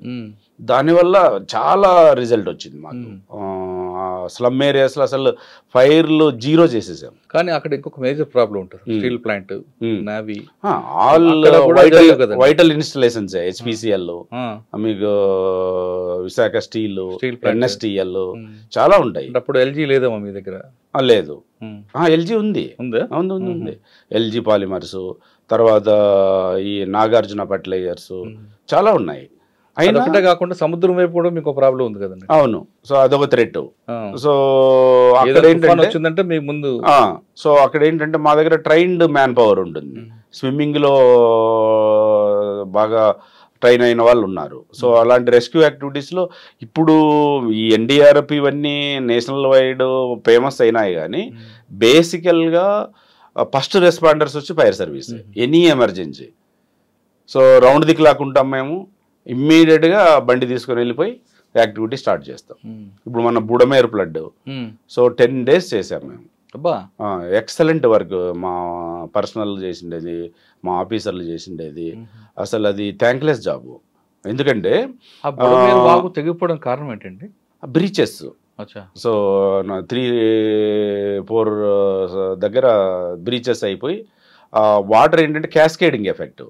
ఎక్కడ ఖమ్మం నుంచి ఆ ఛానల్ అక్కడ ఓవర్ఫ్లో అయిపోయి అలా అలా అలా క్యాస్కేడింగ్ చేసుకుంటూ వచ్చి విజయవాడ పైన పడిపోయినాయి. విజయవాడ వరదలు అంటే అసలు నమ్మలేని ఇది, ఎప్పుడు లేనిది. సో అలా బ్రీచ్ అయిపోయి ఫైన్ డే వీళ్ళు కూడా అసెస్ చేయలేకపోవడము, ఎందుకంటే పైన నుంచి అన్ఎక్స్పెక్టెడ్గా వచ్చేసినాయి. ఒక పక్కనేమో రివర్ మన కృష్ణా రివర్ బాగా ఉధృతంగా పోతుంది, ఆ టైంలో రావడం జరిగింది. అది వాటర్ని బ్యాక్ వచ్చేసి నైట్ కాల్ వచ్చింది. అసలు సార్ ఒకసారి క్లియర్గా బుడమేరు వాగు పొంగిందని మీకు ఎన్ని గంటల కాల్ వచ్చింది? మీ వాళ్ళు ఎప్పుడు రీచ్ చేశారు? రెస్క్యూ ఆపరేషన్ చేశారు 31st నైట్కి అంతా మాకు అలర్ట్ వచ్చేసింది. నైట్కి అన్ని మొబిలైజ్ చేసాము, బోట్స్ ఒక 10 boats, వెహికల్స్ మార్నింగ్ నుంచి స్టార్ట్ చేసాం. రెస్క్యూ ఆపరేషన్ స్టార్ట్ చేసే టైంకి వాటర్ ఫ్లో చాలా ఉంది, ఈవెన్ బోట్స్ కూడా కొట్టుకుని పోతున్నాయి. అలాంటి సినారియో, జనాల ఆర్తనాదాలు, వాటర్ లేవు, మిల్క్ లేవు, ఇవన్నీ వాళ్ళ దగ్గర ఉండేటివన్నీ వాడేశారు. 31st నైట్ అయింది, ఫస్ట్ వరకు సర్వైవ్ అయ్యారు. సెకండ్ డేకి వచ్చేటప్పటికి చాలా ప్రాబ్లం అయింది. ఈవెన్ డ్రింకింగ్ వాటర్ ఫార్తెస్ట్ పాయింట్కి అందజేయలేని పొజిషన్, ఫుడ్ అందజేయలేని పొజిషన్. ఎందుకంటే ఒక సముద్రం లాగా తయారైపోయింది. సో బోట్ వెళ్ళింది అనుకో, కింద ఏముందో తెలియదు, అంటే అది డివైడర్ పోల్ ఉందా, అక్కడ ఏముందో తెలియదు, కాస్త దూరం పోతేనే స్టక్ అయిపోతుంది. ఇలాంటి డైరీ సిచ్యువేషన్లో నేను కూడా పర్సనల్గా ఇన్వాల్వ్ అయ్యాను. ఒక్క లాస్ట్ పాయింట్కి రీచ్ కావడానికి నాకు 3 hours పట్టింది. వాళ్ళకి 2 days నుంచి వాటర్ లేవు, ఇలా డాబాల పైన నిల్చొని ఉన్నారు. వాళ్ళ పొజిషన్ చూసినప్పుడు వాటర్ ఎంత ప్రీసియస్ అని తెలిసింది. మనం ఏంటి ఆఫ్ చిప్ చేసేసి పడేస్తాం. వాళ్ళకు 3 days వాటర్ లేకపోతే పరిస్థితి ఏంటి? అసలు ఆ సిచ్యువేషన్ చూసిన తర్వాత నేను కోకోకోలా వాళ్ళకి ఫోన్ చేసేసి నాకు అర్జెంటుగా ఒక 1 lakh వాటర్ బాటిల్స్ కావాలంటే, పాపం వాళ్ళు ఉన్న 30,000 ఉంటే ఇమ్మీడియట్గా డంప్ చేశారు. సో మేము 1 dayలో మా బోట్స్ ద్వారా ఆ 30,000 డిస్ట్రిబ్యూట్ చేసాం. ఫస్ట్ వాటర్ ఉంటే ఒక ముసలావిడ అనింది, నాన్న నాకు ఫుడ్ కంటే కూడా ఒక బాటిల్ వాటర్ ఇప్పించండి అని. ఎంత కష్టపడింది 3 రోజులు. అప్పటికి మేము వాటర్ డిస్ట్రిబ్యూట్ చేసి రిటర్న్ అయినాము. నేను కాస్త తాగుదామని పెట్టుకున్నాను. ఆ చుక్క వాటర్ ఆమెకి ఎంత ప్రీసియస్. మనమేమో నీళ్ళు కేర్లెస్ పడేస్తాం. అప్పుడు అర్థమైంది అసలు వాటర్ ఎంత అసలు విలువ ఎలా ఉంటుంది, పబ్లిక్ కూడా ఎంత ప్రిపేర్ అయి ఉండాలి. సో ఇలాంటి అండర్వార్డ్ ఇన్సిడెంట్ జరిగినప్పుడు ఎన్ని రోజులు పట్టింది sir rescue operation? So 10 days normal చికి, 4-5 days నార్మల్ చికి తెచ్చాము. మాకేంటంటే ఫర్దర్ ఎక్స్టెండ్ ఏంటంటే ఇల్లు క్లీనింగ్ పెట్టారు. బురద అది టీడీఎస్ జాబ్. ఒక ఇంట్లో మొత్తం పేరుకొని పోయింది బురద, లేయర్స్ లాగా దాన్ని అంతా తీసేసి మా దాంట్లో కొట్టి వాటర్ నీట్గా క్లీన్ చేసి బయటపడినాం. సో అది ఎందుకంటే నాకు ఎక్స్పర్టైజ్ ఎలా వచ్చిందంటే కర్నూలు ఫ్లడ్స్ అప్పుడు 12 days అక్కడ ఉన్నాను. అదే కర్నూలు బురద కదా. సో అది నాకు ఇక్కడ ఉపయోగపడింది బాగా. సో దానివల్ల తొందరగా నార్మల్ చికి తెచ్చాము. దగ్గర 1 lakh houses క్లీన్ చేసాము. స్టేట్ వైడ్ దగ్గర ఒక 50 vehicle డిప్లాయ్మెంట్ చేసి 101 vehicle డిప్లాయ్ చేసాం. అంటే మీ ఫోర్స్ అంతా విజయవాడ తీసుకొచ్చాము. దగ్గర 1300 మందిని ట్రాప్ చేసాం. సార్ వాళ్ళకి మళ్ళీ మీరు అకామిడేషన్ 3 days అకామిడేషన్ లేదు, ఏం లేదు, అక్కడే వెహికల్లో పడుకోవడము, అక్కడే అన్ని చేసుకోవడము చేశారు. సో అంటే చేసిన ఆపరేషన్ పబ్లిక్ గవర్నమెంట్ ఇద్దరు గుర్తించి బాగా రికగ్నైజ్ చేసింది. బాగా అసలు పబ్లిక్ రోడ్లపైకి వచ్చి అప్రిషియేట్ చేయడం కానీ, సో మా సీనియర్ ఆఫీసర్స్ వెళ్తే మా గురించి చెప్పడం కానీ, గవర్నమెంట్ సీఎం గారు పిలిచి పర్సనల్గా అప్రిషియేట్ చేయడం కానీ చాలా ఉంటే సంతోషం. అసలు అంత సాటిస్ఫాక్షన్ ఏ జాబ్ రాదు. నేను ఫార్చునేట్ అనుకుంటాను ఈ డిపార్ట్మెంట్లో ఉండడము. అంత రిలీఫ్ ఉంటుంది. మనము నలుగురికి హెల్ప్ చేసాము. ఈ కష్టం అంతా మర్చిపోవచ్చు కదండి. అసలు ఒక డే అంతా నేను 24 hours వాటర్ కూడా తీసుకోకుండా తిరిగినాం, ఫుడ్ వాటర్ లేకుండా. ఎందుకంటే వాళ్ళ కష్టాలు చూసిన తర్వాత మనం నథింగ్ అనిపించింది. సో అలాంటి సిచ్యువేషన్. సో విశాఖపట్నంలో 5 years చేశారు కదా, మీకు బాగా మెమరబుల్ కేసు చెప్పండి.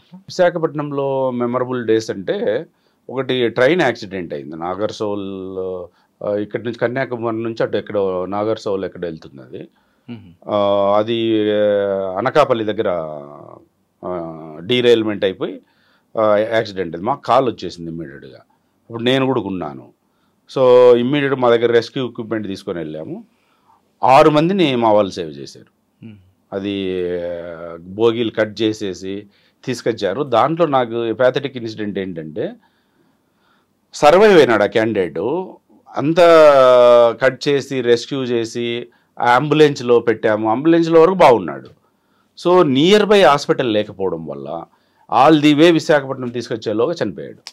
ఎంత బాధ అనిపించిందంటే, ఇంత కష్టం కూడా అంత కష్టపడి ఆ రెక్కేజెస్ నుంచి ఆయన సేవ్ చేసి కూడా ప్రాణం కాపాడలేకపోయాడు. అసలు ఆ అబ్బాయిని సేవ్ చేసిన తర్వాత మా వాళ్ళు కాళ్ళు పట్టుకొని అసలు నన్ను రచించినందుకు అంత అప్రిషియేట్ చేశాడు అబ్బాయి. సో మళ్ళీ మేము న్యూస్ చూసే టయానికి చనిపోయాడని వచ్చింది. అది నాకు ఒక ప్యాథటిక్ ఇన్సిడెంట్ అది. తర్వాత ఒక విశాఖ స్టీల్లో ఒక ఫైర్ అయింది. వర్కర్సు ఈ స్టీల్ ఇది ఉంటుంది పర్నెస్ ఉంటుంది చూడు, పర్నెస్లో బై మిస్టేక్ దాంట్లో పడిపోయి ముగ్గురు చనిపోయారు. సో అప్పుడు మాకు కాల్ వచ్చింది, అప్పటికే వాళ్ళు చనిపోయారు. వాళ్ళ ఓన్ ఫైర్ బ్రిగేడ్ ఉంటుంది. సో అప్పుడు కూడా చాలా బాధ అనిపించింది, ఎందుకంటే మనము అక్కడ ఉండి ఏం చేయలేకపోయాము. అప్పటికే అయిపోయింది, మాకు వచ్చి కాల్ వచ్చేలోగా అయిపోయింది. సో ఇలాంటి ఇన్సిడెంట్ చాలా ఉన్నాయి. విశాఖపట్నంలో మాకు ఒక 5 day ఫ్లడ్స్ వచ్చినాయి, బాగా అన్ప్రెసిడెంట్ ఫ్లడ్స్ వచ్చినాయి. సో ఒక 4-5 ఫ్యామిలీలు ఇవి ఉంటాయి కదా మన నాలాల్లో కొట్టుకొని వచ్చేసారు. వాళ్ళు బయట పడుకొని ఉన్నారు, మంచాలతో పాటు కొట్టుకొని వచ్చేసారు. సో ఒక 2-3 ఫ్యామిలీస్ని సేవ్ చేసాము. అక్కడి నుంచి మళ్ళీ ఒక ఫ్యామిలీ 2 భార్యను భర్త మంచంతో పాటు కొట్టుకొని వెళ్ళిపోయి ఎంత సెర్చ్ చేసినా మాకు తెల్లవారులు సెర్చ్ చేసినా దొరకలే. ఫైనల్గా బీచ్లో పడిపోయి ఉన్నారు. చనిపోయారు, నాలాలో వెళ్ళిపోయారు. అది పెద్ద నాలా వస్తుంది, అది కొండ పక్కనే ఉంటుంది వాళ్ళ ఇల్లు అవి. సో అలా మిగతా వాళ్ళని సేవ్ చేయగలిగాము, కానీ వాళ్ళు అసలు కనుక్కోలేని పొజిషన్, ఎక్కడ వెళ్ళిపోయారో తెలియదు. సో పోయి చూస్తే పొద్దున్నే బీచ్లో దొరికారు. సో అలాంటివి కొన్ని నాకేంట చాలా బాధ అనిపిస్తుంది. మనమేమి చేయడానికి అవకాశం ఉండకపోవడము, వెళ్ళి చేద్దామంటే ఆ టయానికి పని ఎంత అయిపోయి ఉంటుంది. ఇలాంటివి చాలా ఇన్సిడెంట్. మీరు విశాఖపట్నం పనిచేసిన సమయంలోనే శ్రీకాకుళంలో కూడా ఒక ఫైర్ యాక్సిడెంట్ బ్లాస్ట్ అయింది. 13 మెంబర్స్ చనిపోయారు చిన్న బజార్లో.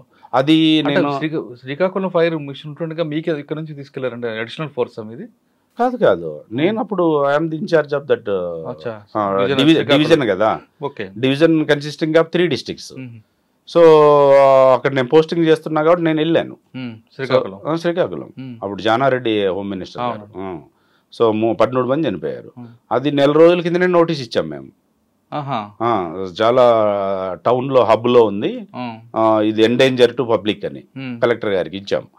ఇస్తే కలెక్టర్ గారు ఇన్ టైంలో డెసిషన్ తీసుకోలేకపోయాడు. లేదంటే ఇన్ టైంలో తీసుకోగలిగిందంటే ఆ 12 మంది చనిపోకుండా ఉండేవాళ్ళు. దానిపైన చాలా సీరియస్ తీసుకుని గవర్నమెంట్ ఇమ్మీడియట్ కలెక్టర్ని ట్రాన్స్ఫర్ అవుట్ చేసింది దానిపైన, నాన్ యాక్షన్ కావడం వల్ల.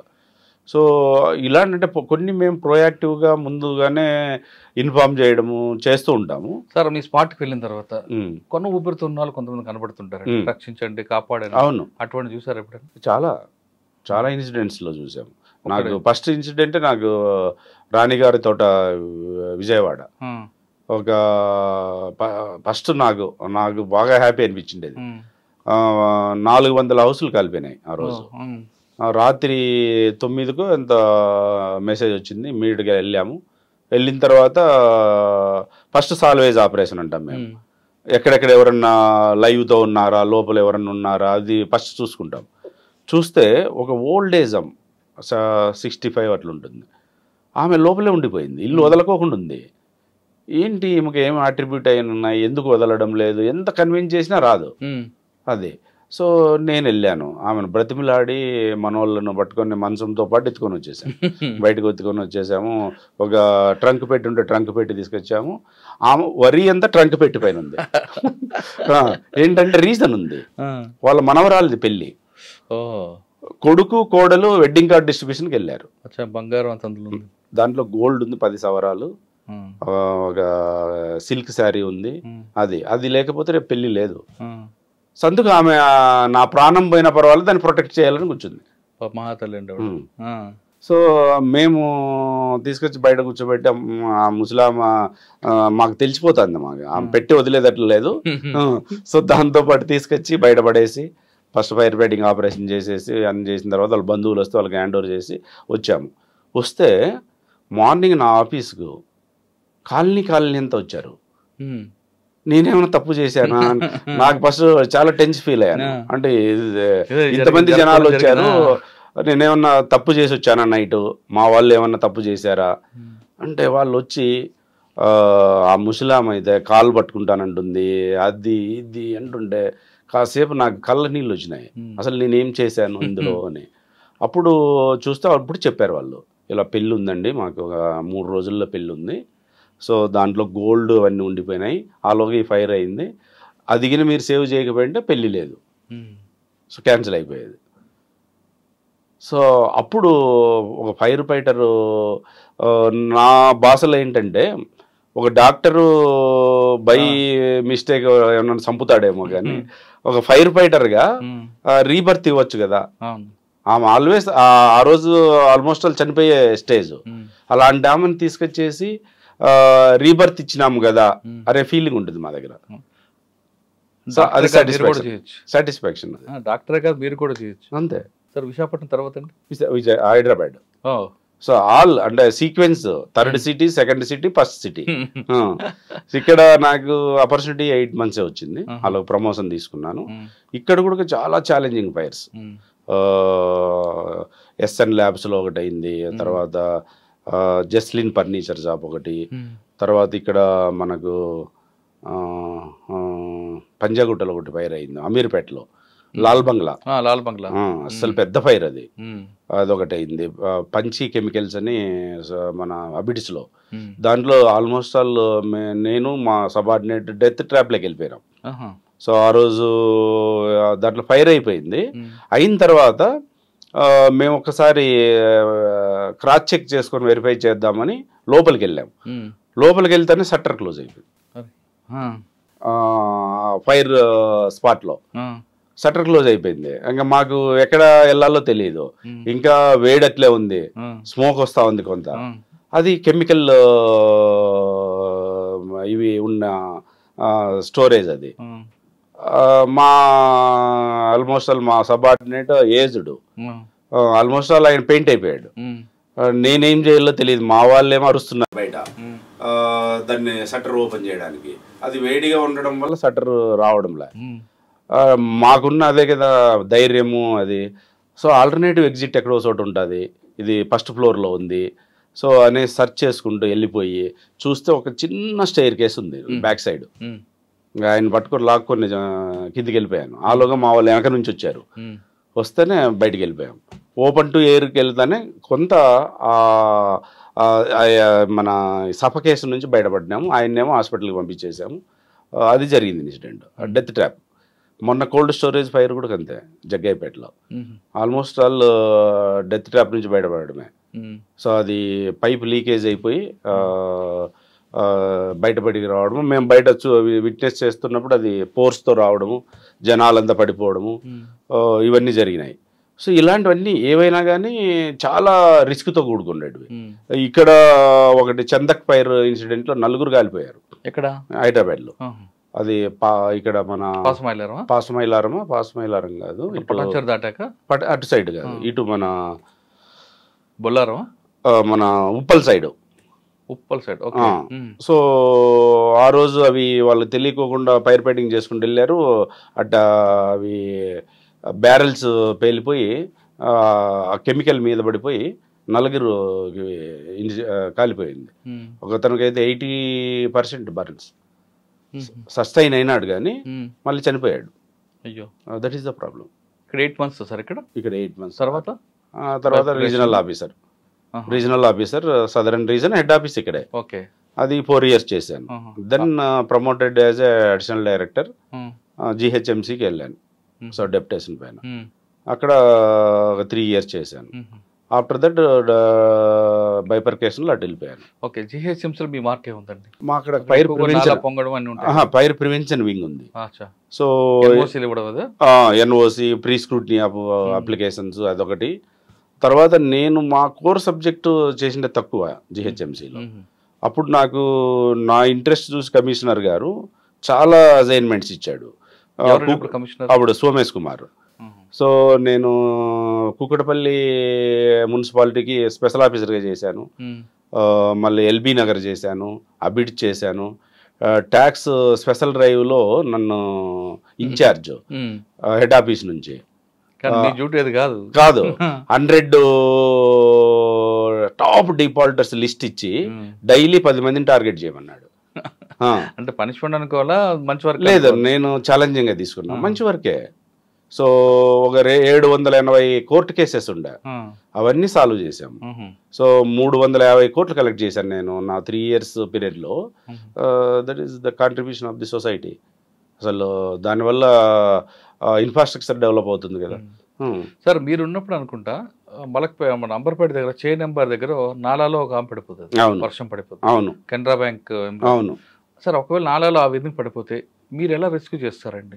ఇప్పుడు ఓపెన్ నాలా అనుకోండి చేయొచ్చు. అవును, ఇది కంప్లీట్ క్లోజ్డ్ నాలా, మీ వాళ్ళు దిగలేరు. అవును, అంటే ఎక్కడ అవుట్ ఉందని వెతుక్కొని వెళ్తారా? లేదు, మాస్క్ పెట్టుకొని ఆక్సిజన్ పెట్టుకొని. అంటే మా దగ్గర బిఏ సెట్ అనేది ఉంటుంది, బ్రీతింగ్ ఆపరేటర్స్. దాన్ని వేసుకొని లోపలికి దిగగలిగితే ఒక 45 minutes వరకు చేయొచ్చు, సర్చ్ చేయొచ్చు. సో దాంతో వెళ్ళిపోయి చేస్తున్నారు. సో మా దగ్గర ల్యాడర్స్ ఉంటాయి కదా, రోప్స్ ఉంటాయి. సో ఒకవేళ బిఏ సెట్ లేకపోయినా కూడా రోపును టై చేసుకొని వాడు సర్టన్ టైం లోపలికి వెళ్ళేసి, ఎందుకంటే మీథేన్ ఉంటుంది, వెరీ పాయిజనస్ గ్యాస్ అది. సో ఒకవేళ సస్టైన్ అయి చేయగలిగితే చేస్తాడు. ఒకవేళ వాడు ఎండేంజర్లోకి వెళ్ళిపోతే రోప్ ఉంటుంది మాకు, అది రెస్క్యూ నాట్ అంటాం దాన్ని. రెస్క్యూ చేయగలుగుతాం మేము. ఎలా తెలుస్తుందండి మరి? వాడు సిగ్నల్ ఇస్తాడు. సో సిగ్నల్ ఇచ్చినప్పుడు బయటకు లాగేస్తాం. కానీ అలా కంపు నీరు అంత బాగా అసలు బాగా. నేను ఇది చందానగర్లో చేసాము. ఎంటైర్ హౌసింగ్ కాలనీలో అంతా వచ్చి ఒక పిట్టులో పడిపోతుంది, పెద్దది అది. దాంట్లో ఒక చిన్నపిల్ల ఆడుకుంటూ వీళ్ళు ఏం చేశారు, మ్యాన్ హోల్ ఓపెన్ చేసి వెళ్ళిపోయారు. ఒక చిన్నపిల్ల ఆడుకుంటూ దాంట్లో పడిపోయింది. మాకు రెస్క్యూ కాల్. సో అప్పుడు సోమేష్ కుమార్, అసలు అది ఎంత డెప్త్ ఉంది, 10 అడుగులు ఉంది డెప్త్. సెప్టిక్ ట్యాంక్ ఎంటైర్ ఆ కాలనీ అంతా వచ్చి అక్కడ డిపాజిట్ అవుతుంది.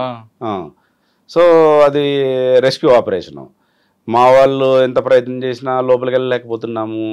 అసలు దిగడానికి దిగినారు, తప్పదు, చేయాలి కదా, దిగినారు. డేంజర్. లాస్ట్కు వీళ్ళు ఉంటారు కదా మన డ్రైనేజ్ క్లీనర్స్, ఒక అబ్బాయి వచ్చి ఐడెంటిఫై చేసి తీసుకొచ్చి దించేస్తే లోపలికి పాపని తీసుకొని వచ్చేసాడు. పాప సేఫ్గా చనిపోయింది. అయ్యో, డెడ్ బాడీ ఇవ్వాలి కదా. That is the problem. అదే ఇప్పుడు మీరు అన్నట్లు ఎస్ఎల్బిసి కెనాల్ ఇన్సిడెంట్ ఇలాంటివి మా దగ్గర అంత పెద్ద ఎక్స్పర్టైజ్ లేదు. సో మా రెస్క్యూ ఆపరేషన్స్ రివర్స్లో కానీ, ఏదైనా బిల్డింగ్ కొలాప్స్ అయినప్పుడు కానీ, ఏదైనా అగ్ని ప్రమాదంలో ఏదైనా ఉండేట్టు చేయగలుగుతాం. కానీ ఇలాంటి స్పెషల్ ఆపరేషన్స్ కావాల్సిన ఎక్విప్మెంట్ కానీ అంత క్యాపబిలిటీస్ లేదు ఇంకా ఇంతవరకు. కానీ 45 కాన్ఫరెన్స్లో ఇవన్నీ ఈ డెలిబరేషన్స్ అయినాయి. దాన్ని ఎలా మనం నెక్స్ట్ మిటిగేట్ చేయాలి, సో దానిపైన ఎలాంటి ఎక్విప్మెంట్ కావాలనేది కూడా డిస్కషన్ అయింది. ఇప్పుడు కొంచెం స్ట్రెంథన్ చేస్తారు దాన్ని. సార్ మీకు 3 రోజులు కాన్ఫరెన్స్ జరిగింది, అందులో మీకు ఒక బడ్జెట్ కూడా ఉంది. అవును, 15th ఫైనాన్స్ కమిషన్. అవును, ఆ బడ్జెట్ వాడుకునే టైం అయిపోతుంది. అవును, మరి ఆ బడ్జెట్ ఏం చేస్తారు? సో ఆల్మోస్ట్ వాళ్ళు మాకు ఇంకా నెక్స్ట్ మార్చ్ వరకు ఉంది. సాధ్యమైనంత వరకు ఉన్న బడ్జెట్ను 6 పూట్లో కంప్లీట్ చేయాలనేది పెట్టుకున్నాం టాస్క్. సో ఎంతవరకు చేయగలిగితే అంతవరకు చేయగలమే. సార్ డిజాస్టర్ మేనేజ్మెంట్లో, డిజాస్టర్ రెస్పాన్స్లో ఫస్ట్ ఇండియాలో ఒడిశా కనిపిస్తుంది. అవును, మన పక్కనే మన నైబర్ మనం ఉన్నాం.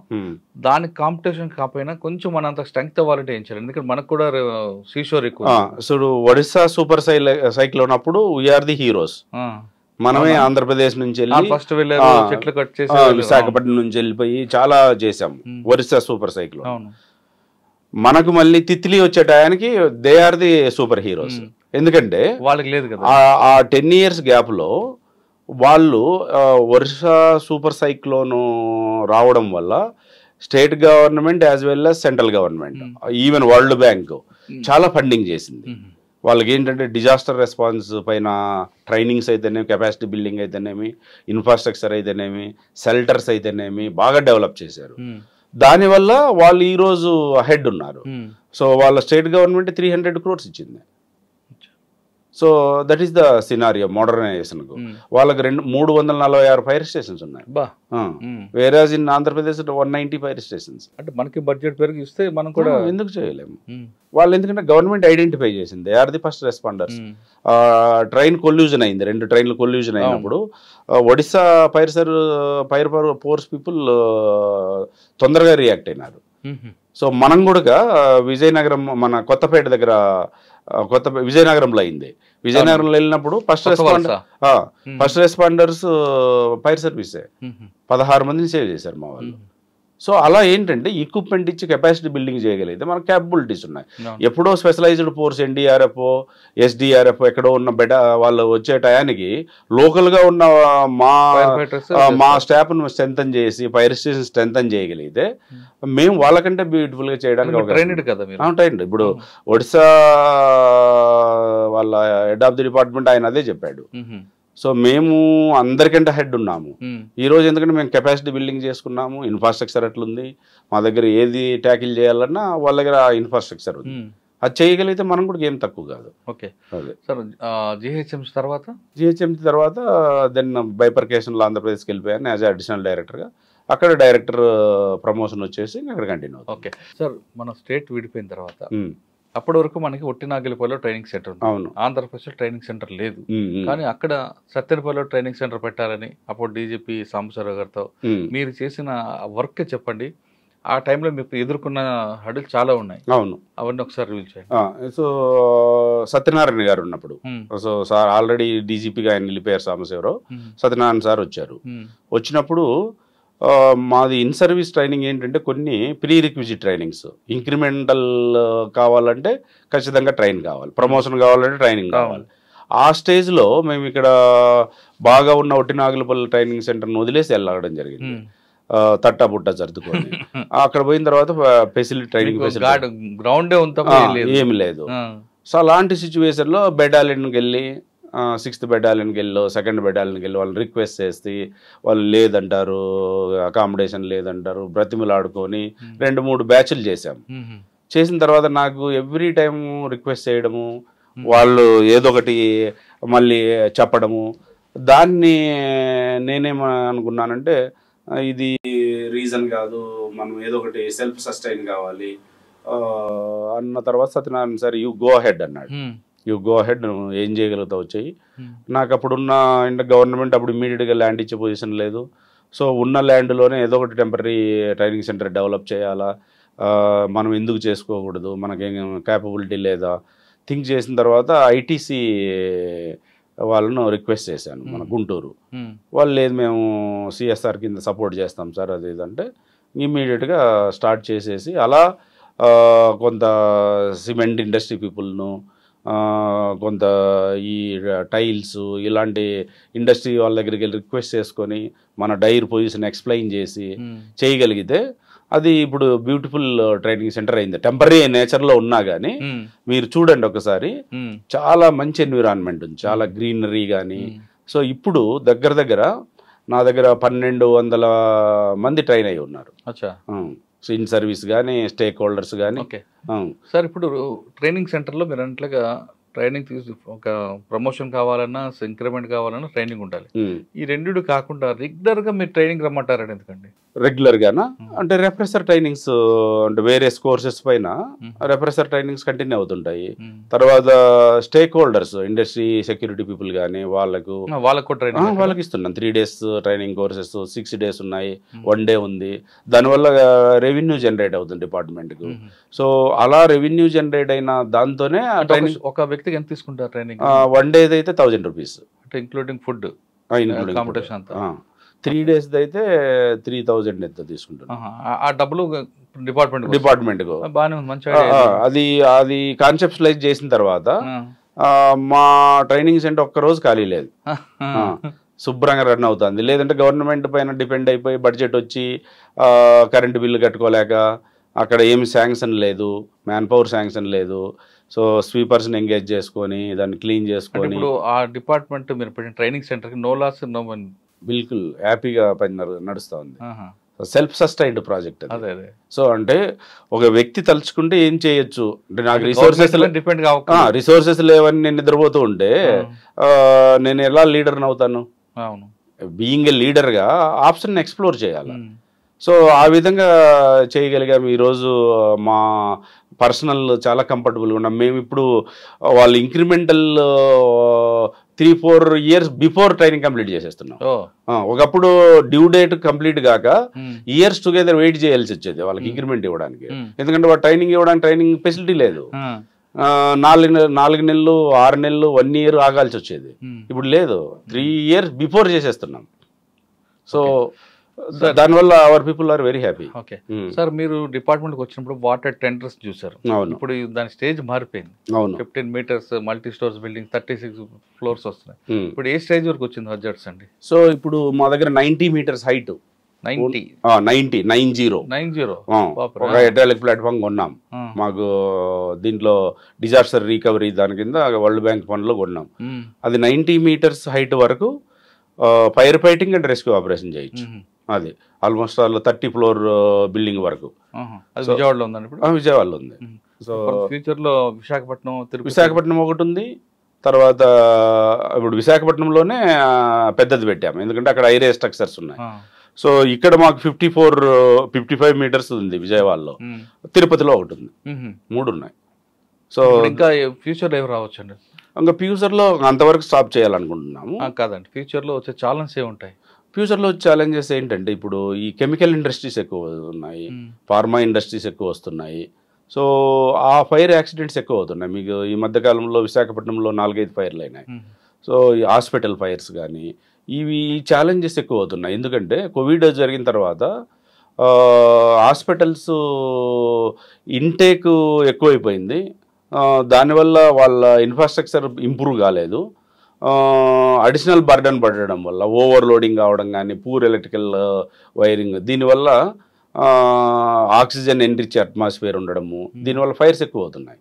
సో కాబట్టి మా క్రిటికల్ రిక్వైర్మెంట్ అంతా హాస్పిటల్ ఫైర్స్ మేనేజ్ చేయడము.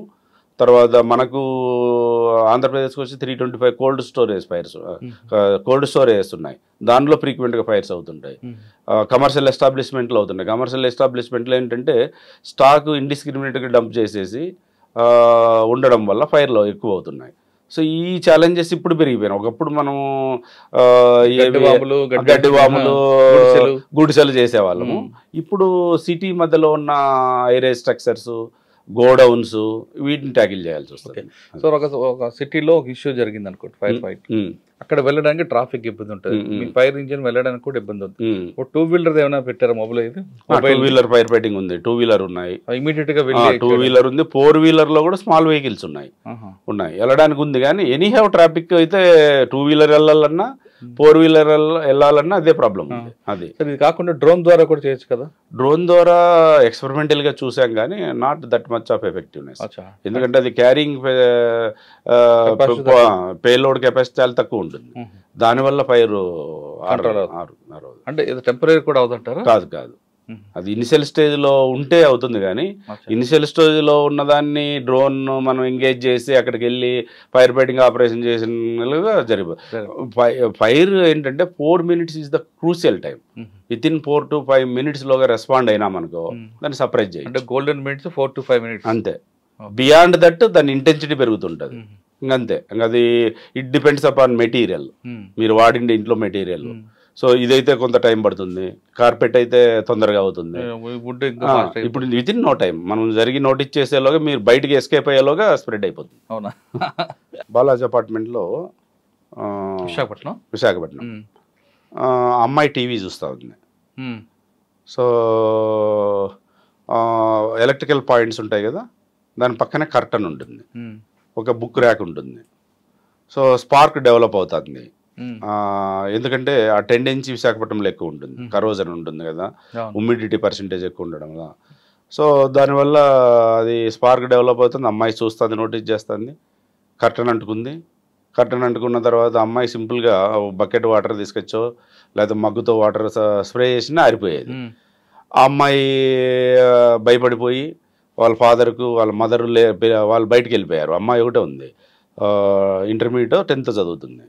సో వాళ్ళకు ట్రై చేసుకుంటా, పక్కన వాళ్ళకు చెప్పుకుంటా అవన్నీలోగా అది కర్టన్ కాలిపోయింది, బుక్ ర్యాక్ కట్టుకుంది, బుక్లు అన్నీ అంటుకున్నాయి.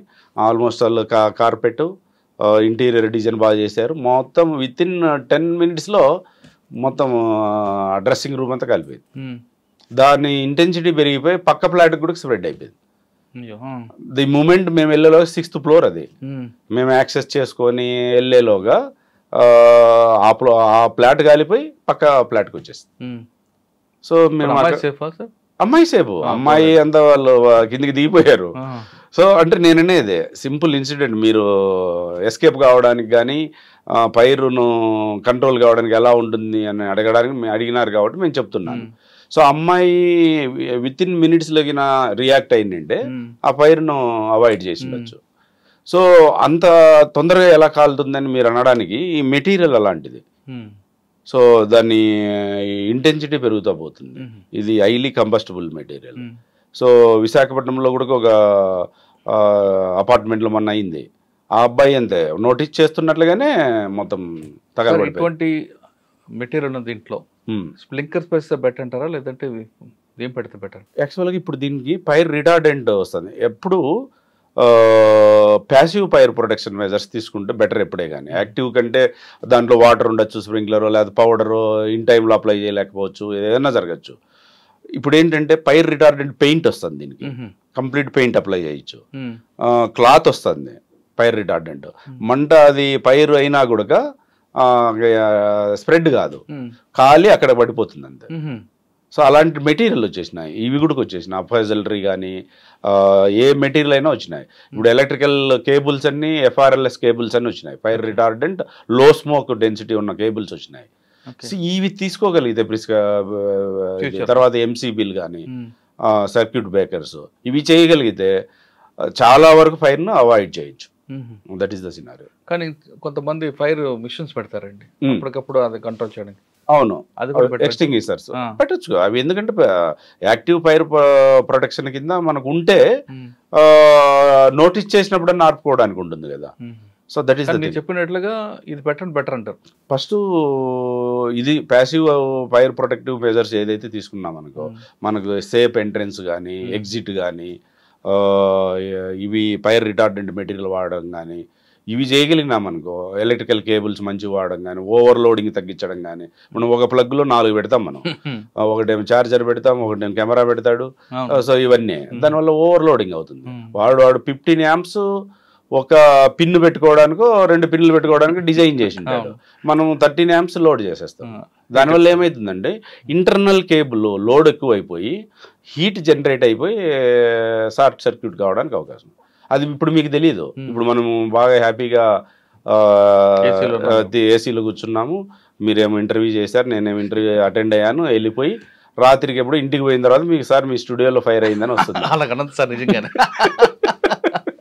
ఎందుకంటే అది స్లోగా డెవలప్ అవుతూ పోతుంది. అది ఎక్కడో ఆ కేబుల్ లీడ్ అయిపోయి ఎక్కడో డెవలప్ అవుతుంది. అప్పటికి మీ స్టాఫ్ అంతా ఇది క్లోజ్ చేసుకుని వెళ్ళిపోయినంట. That is the scenario. Most of the fires అవే. లేదు లేదు లేదు, మేము ఎప్పుడు మార్నింగ్ లేస్తానే భగవంతుని కోరుకుండేది ఏంటంటే, స్వామి మాకు ఈ రోజు ఎక్కడ ఫైర్ కానీ ఇన్సిడెంట్లు కానీ లేకుండా చూడండి, ఎందుకంటే మా పని పడకూడదు, మా పని కానీ డాక్టర్ పని కానీ పడకూడదు అనేది మేము కోరుకుంటాం. అంటే ఒకవేళ జరిగితే వీళ్ళు ఉంటారంటే సార్ నిన్నే ఆ సార్ చెప్పి వెళ్ళాడు సార్.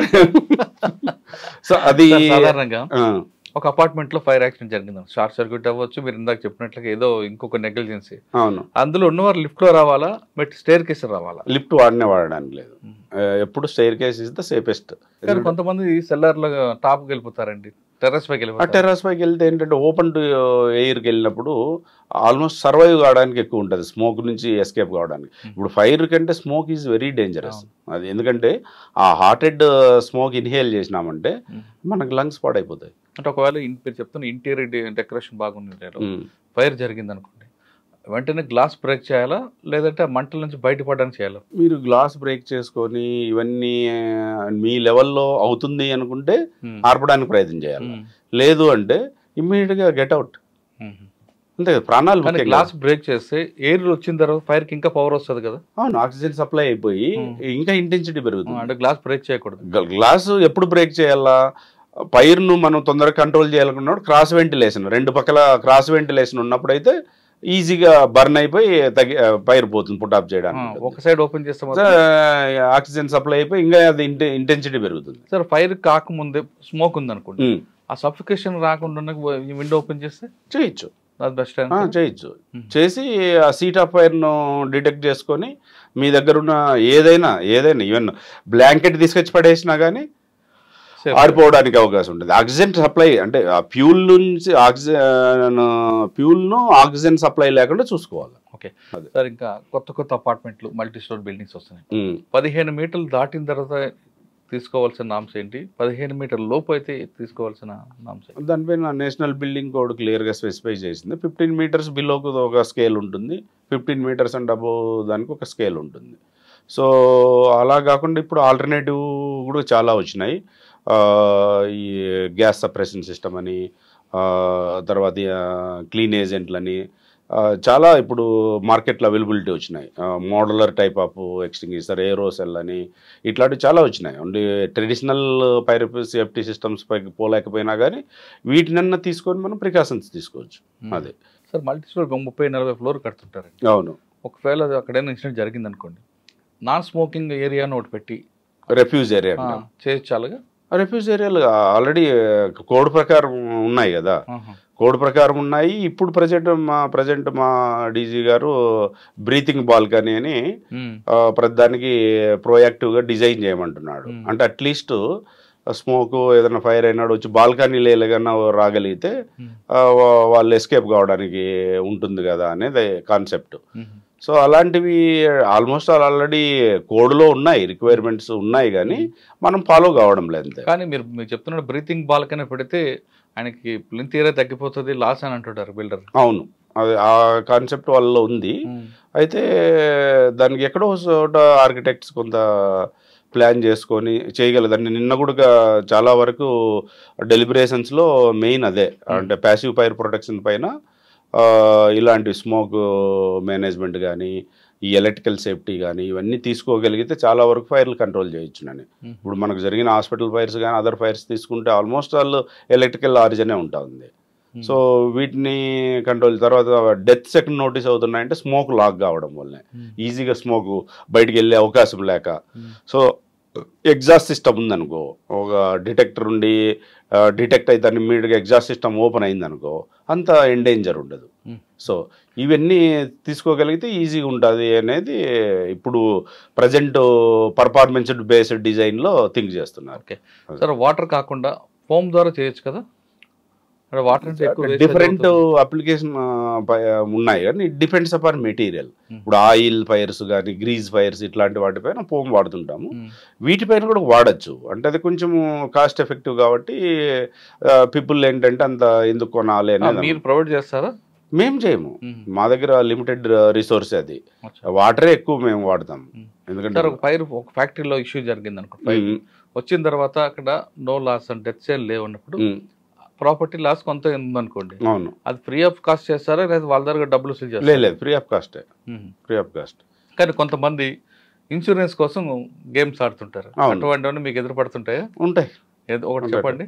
సో ఇన్సూరెన్స్ పైన కామన్గా ఈ కోల్డ్ స్టోరేజ్ యూనిట్స్, సో ఇలాంటి వాటి మాకు తెలుస్తాయి, ఎందుకంటే అది ఎట్లా జరిగింది ఇన్వెస్టిగేషన్. అంటే కాజ్ ఆఫ్ ఫైర్ అంటే కానీ మేము డిటెక్ట్ చేయము, పోలీస్ ఇన్వెస్టిగేషన్ కి రాస్తాము. కరెక్ట్, పోలీస్ చేసిన ముందు మీరు సీన్ లో కలిగి తెలిసిపోతుంది, తెలిసిపోతుంది ఎలా అయింది అయింటుంది, కానీ మేము రివీల్ చేయడానికి ఒకసారి అవకాశం ఉండదు మా, ఎందుకంటే అది క్రిమినల్ బ్యాక్గ్రౌండ్ ఉంటుంది కాబట్టి పోలీస్ వాళ్ళు ఇన్వెస్టిగేషన్. పోలీస్ చేసినప్పుడు మీ ఒపీనియన్ ఇస్తారా? అడుగుతారు ఒపీనియన్ అడుగుతారు. అయితే ఒపీనియన్ అడగడం ఆర్సన్ అని ప్రూవ్ చేయడానికి మా దగ్గర ఎవిడెన్స్ ఏమి ఉండదు. సో అది అంటే మీ ఎక్స్పీరియన్స్ మాత్రం చెప్పగలుగుతాం, కానీ వాళ్ళు ఎలిమినేషన్ ప్రాసెస్ లో లేదు కదండి, ఎలా బ్లేమ్ చేస్తారు? కానీ మీరు ఇచ్చిన క్లియరెన్స్ ఉంటే కదా సార్ వాళ్ళకి ఇన్సూరెన్స్ వస్తుంది. ఇప్పుడు అది తీసేసాడు వాడు, తీసేసి ఓన్లీ ఫైర్ సర్వీస్ అటెండెన్స్ ఉంటే చాలు, సేవ్ చేసినా చేయకపోయినా ఇస్తున్నాడు. ఇప్పుడు మా సర్టిఫికేట్ లేకపోయినా కూడా క్లెయిమ్ చేస్తున్నాడు. అంటే వాడు క్రిమినల్ బ్యాక్గ్రౌండ్ చేసినా ఏం చేసినా క్లెయిమ్ చేస్తున్నారు. సో వాళ్ళకి తెలియదు కదా, వాళ్ళకు పోలీస్ నుంచి కానీ మా దగ్గర నుంచి కానీ క్రిమినల్ బ్యాక్గ్రౌండ్తో చేసినారనేది ఇవ్వరు కదా. ఎందుకంటే మేము థింక్ చేసేది ఏంటంటే అక్కడ ఫార్మర్స్ లాస్ అవుతారు. మొత్తం వాళ్ళే కోల్డ్ స్టోరేజ్లో స్టోర్ చేసి నింటారు, ఇన్సూరెన్స్ కట్టి నింటారు వాళ్ళు. స్టాక్ అంతా కాలిపోయింది అనుకో వాళ్ళే ఇబ్బంది పడతారు. వీడు మాల్ ప్రాక్టీస్ చేసి ఏది చేసినా అల్టిమేట్ సఫరర్స్ వచ్చి ఫార్మర్స్. సార్ ఇప్పుడు ప్రజెంట్ డైరెక్ట్ పోస్టులు ఉన్నారు, మీకు గోల్ ఏముందండి? నాకేం గోల్ ఏం లేదు. సో ఇంకా ఇంకా బెటర్గా ఏమన్నా చేయడానికి ఆపర్చునిటీ ఏమన్నా దొరుకుతుందా, సో అనేది ఒక యాంబిషన్ అయితే ఉంది. ఇప్పుడు నాకు జిహెచ్ఎంసీ లాంటి పోస్ట్ అట్లాంటిది వస్తే lot of scope is there. ఇందులో అంటే లిమిటెడ్, అక్కడ ఏమేం చేయగలుగుతాను, శానిటరీ ఇంప్రూవ్ చేయొచ్చు, డ్రింకింగ్ వాటర్ ఏమో చేయొచ్చు, తర్వాత డీసిల్టింగ్ కానీ ఇట్లా చాలా పనులు చేయడానికి ఉంటుంది. సో అలాంటి ఏదైనా రాగలిగితే ఇంకా కొంచెం సొసైటీకి ఏమైనా చేయొచ్చు కదా. సార్ ఫైనల్గా చెప్పండి, మీ డిపార్ట్మెంట్ ఎక్కువగా పబ్లిక్ అంటే గవర్నమెంట్ వైపు అసలు చూపిస్తుంది, పబ్లిక్ ఫైర్ జరిగిన వాళ్ళు మాత్రం ఐడెంటిఫై చేస్తారు ఒకప్పుడు. ఇప్పుడు పబ్లిక్ గవర్నమెంట్ చేస్తుంది, పబ్లిక్ కూడా మాది డిపార్ట్మెంట్ ఓన్ చేసుకుంటాం. ఒకప్పుడు పనిష్మెంట్ గా చూసేవారు, కానీ ఇప్పుడు మాత్రం ఈ డిపార్ట్మెంట్ లోకి మంచి యంగ్ ఆఫీసర్స్ వస్తున్నారు, బాగా హై క్వాలిఫైడ్ వస్తున్నారు. ఆ విధంగా రావాలనుకున్న వాళ్ళకి మీరు ఇచ్చే మెసేజ్ ఏంటంటే? ఇంకోటి, ఇందులో లేడీస్ ఎవరైనా ఉంటారా లేదా? లేదు, ఇక్కడ మాకున్న రిక్రూట్మెంట్ రూల్స్ ప్రకారం అన్ని దీంట్లో ఇప్పుడు దీంట్లో ఈ 45th దాంట్లో ప్రపోజ్ చేశారు ఆల్రెడీ. సెంట్రల్ గవర్నమెంట్ లో ప్రపోజల్ కూడా ఉంది, మేము కూడా స్టేట్ గవర్నమెంట్ లో కూడా ఆల్రెడీ మేము మూవ్ చేస్తున్నాం. సో ఎందుకు తీసుకోవాలి, ఎందుకంటే కొన్ని స్టేట్స్ లో ఉన్నారు ఫైర్ ఫైటర్స్. ఎక్కడ? వెస్ట్ బెంగాల్ ఉన్నారు, తర్వాత ఒరిస్సాలో లేరు, వాళ్ళు కూడా యాక్ట్ అమెండ్ చేస్తున్నట్లుంది. తర్వాత ముంబైలో ఉన్నారు. అంటే ఉమెన్ ఫైర్ ఫైటర్స్ వాళ్ళు ఈక్వల్ గానే చేయగలుగుతారు. అంటే మన దగ్గర కూడా వచ్చే అవకాశం ఉంటుంది అవకాశం ఉంటుంది. తర్వాత యంగ్స్టర్స్కి నేను అడ్వైజ్ చేసేది ఏంటంటే డిపార్ట్మెంట్లో సర్వీస్ మోటివ్తో రావాలా. సో సర్వీస్ మోటివ్తో వచ్చినప్పుడు అట్మోస్ట్ సాటిస్ఫాక్షన్ ఉంటుంది, పబ్లిక్ మనం హెల్ప్ చేయగలుగుతాము. సో పబ్లిక్కు హెల్ప్ జరిగినప్పుడు మనం హీరోల్లాగానే చూస్తారు. నేను చాలా ఇన్సిడెంట్స్లో నేను ఎక్స్పీరియన్స్ అయినాను, మనం అక్కడ ఒక హీరోలాగా వాళ్ళు ట్రీట్ చేస్తారు. సో అదిగిన తెచ్చుకోవడానికి ఆ గుర్తింపు కొన్ని ఏరియాల్లోన, ఇప్పుడు నేను విజయవాడ ఎప్పుడో 20 సంవత్సరాలు బ్యాక్ చేసి వచ్చినాను, ఆల్మోస్ట్ 25 years అవుతుంది అనుకో. సో ఒకనొక పర్సన్ ఒక స్టేషన్కి వచ్చి వెంకటరమణ అనే ఆఫీసర్ ఎక్కడ ఉంటారు అని ఒక ఆఫీసర్ని అడగడం జరిగింది. ఎందుకు అంటే ఆ రోజు ఆ విలేజ్లో మేము తీసుకున్న కౌంటర్ మెజర్ కానీ ఇమ్మీడియట్ రియాక్షన్ వల్ల ఆ విలేజ్ సేవ్ అయిందనేది వాళ్ళ కాన్సెప్ట్. సో ఒక ప్రోయాక్టివ్గా తీసుకోవడం కానీ, వెంటనే జరిగిన ఇన్సిడెంట్ అయిన తర్వాత రెస్పాండ్ కావడం కానీ, దాన్ని కోఆర్డినేట్ చేయడం కానీ.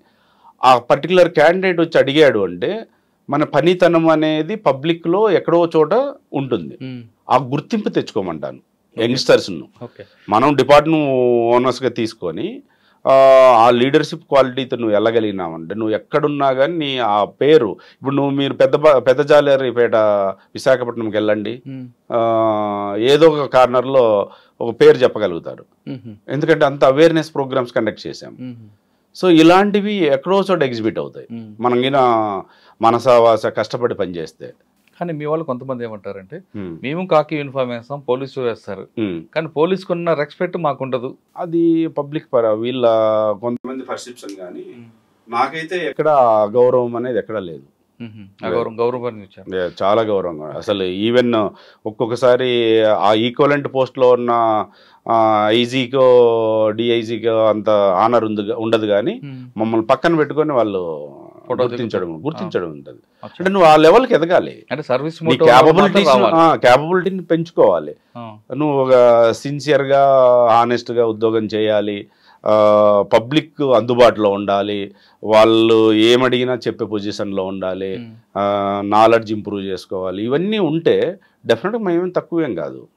సర్వీస్ మోటివ్తో రావాలి సర్వీస్ మోటివ్. సార్ ఇంకొక క్వశ్చన్, ఇప్పుడు మన తెలంగాణ కానీ మిగతాగా తీసుకుంటే ఫైర్ డిపార్ట్మెంటే స్టేట్ డిజాస్టర్ మేనేజ్మెంట్ చూస్తుంది. అవును. కానీ మీ దగ్గర ఏపీలో ఏపీఎస్పీ చూస్తుంది. అవును. వాళ్ళకి ట్రైనింగ్ కాదు, మరి అటువంటిప్పుడు ఏ విధంగా మీరు అంటే అది కూడా అంటే గవర్నమెంట్కి ఆల్రెడీ ప్రపోజల్ మూవ్ చేస్తున్నాము, SDRF మా ఫోల్డ్లోకి తీసుకురావాలని. సో అది అది నడుస్తూ ఉంది. ఇప్పుడు నిన్న ఈ మీటింగ్లో కూడా కంట్రీ వైడ్ ఒక పాలసీ తీసుకురావాలని ఉన్నారు. ఎందుకంటే SDRFను తీసుకొచ్చి ఫైర్ సర్వీస్లో మెర్జ్ చేయగలిగితే ఎఫెక్టివ్గా పనిచేయచ్చు అనేది.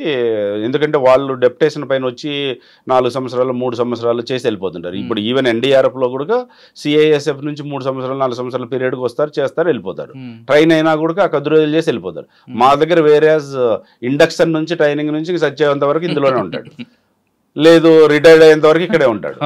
సో కాబట్టి చాలా ఎక్స్పర్టైజ్ ఉంటుంది, మీరు డెడికేట్గా ఉంటారు, డెడికేటెడ్గా. సో అది ఇవ్వగలిగితే చాలా హెల్ప్ అవుతుంది. ఓకే సార్, ఇంకొక క్వశ్చన్.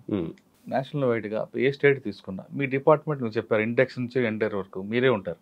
అంటే ఫైర్ ఫైటర్ నుంచి అక్కడ డైరెక్టర్ వరకు మీ డిపార్ట్మెంట్లోనే ఉంటారు. అవును. కానీ లాస్ట్ పై బాస్ వచ్చేసరికి IPS IAS వచ్చి కూర్చుంటారు.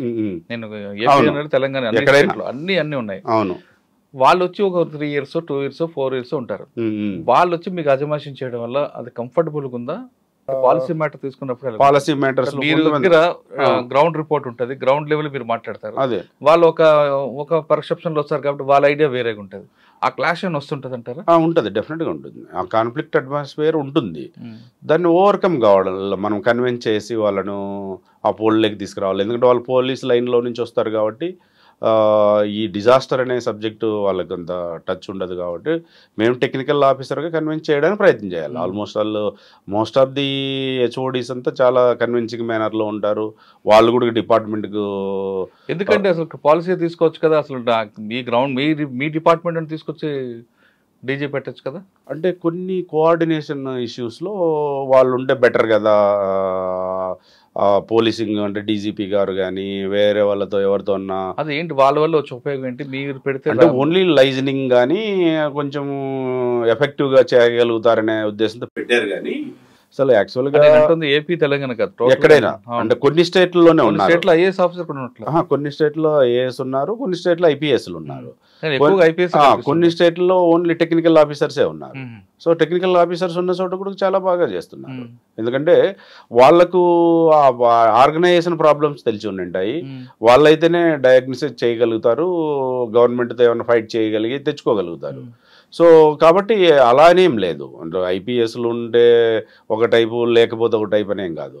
బీయింగ్ ఏ టెక్నికల్ ఆఫీసర్గా మాకు కూడా అంతే ఇది ఉంటుంది, స్పిరిట్ ఉంటుంది, స్ట్రెంత్ ఉంటుంది, చేయగలుగుతాం. సో గవర్నమెంట్ ఆ విధంగా ప్రియారిటైజ్ చేసింది, వాళ్ళు ఇంకా మోర్ ఎఫెక్టివ్గా ఉంటుంది అనే ఉద్దేశంతో చేశారు. కానీ సో వాళ్ళు ఉండడం వల్ల మాకైతే ఇబ్బంది ఏం లేదు. మాకు టెక్నికల్ ఆఫీసర్స్గా అవకాశం ఇచ్చినా చేయడానికి హ్యాపీగానే చేయొచ్చు. మిగతా మోస్ట్ ఆఫ్ ది స్టేట్స్లో టెక్నికల్ ఆఫీసర్సే HODగా ఉంటారు. ఎందుకంటే వాళ్ళకు ఫ్రమ్ ది స్టార్టింగ్ నుంచి వాళ్ళు ఉండింటారు కాబట్టి పెయిన్స్ అని తెలుస్తాయి. తర్వాత కొన్ని రెమిడియల్ మెజర్స్ చేసుకోవడానికి చేయడానికి ఉంటుంది. సో ఓన్లీ కొంచెం కంట్రోలింగ్ ఉండదనే ఉద్దేశంతో పోలీస్ లైన్లో తీసుకురాగలిగితే యూనిఫామ్ ఫోర్సెస్ కాబట్టి ఇంకా బాగుంటుందనే చెప్తున్నారా మీరు? టెక్నికల్ గా లేదు, అడ్మినిస్ట్రేషన్ ఆస్పెక్ట్ లో ఉంటే బాగుంటుంది అనేది గవర్నమెంట్ అలా థింక్ చేసింది. కానీ యాక్చువల్గా అది రాంగ్ పర్సెప్షనే. సో టెక్నికల్ ఆఫీసరే ఉండాలి HODగా. టోటల్గా చెప్తున్నారు వెంకటరమణ గారు. సర్వీస్ మోటోలు ఉన్నవారు మాత్రం ఖచ్చితంగా ఫైర్ డిపార్ట్మెంట్ అండి. ఇక్కడ ప్రజలు మీరు చేసిన సేవలను ఎప్పుడు కూడా మర్చిపోరండి చెప్తున్నారు వెంకటరమణ గారు. ఏదో ఫైర్ డిపార్ట్మెంట్ కదా అని తీసిపారి అవ్వద్దు. ఇది డిపార్ట్మెంట్, ప్రజలకు ఎప్పుడు అందుబాటులో డిపార్ట్మెంట్. ఖచ్చితంగా అందరూ కూడా రండి. కేవలం సాఫ్ట్వేర్ అని కాకుండా పోలీస్ డిపార్ట్మెంట్తో ఈక్వల్గా ఉన్న డిపార్ట్మెంట్ ఇది. ఒకసారి ఒక కుటుంబం మీకు రుణపడిందంటే జీవితాంతం మీ వెనకాల ఉంటారనేది వెంకటరమణ గారి సర్వీస్లో తెలుస్తుంది.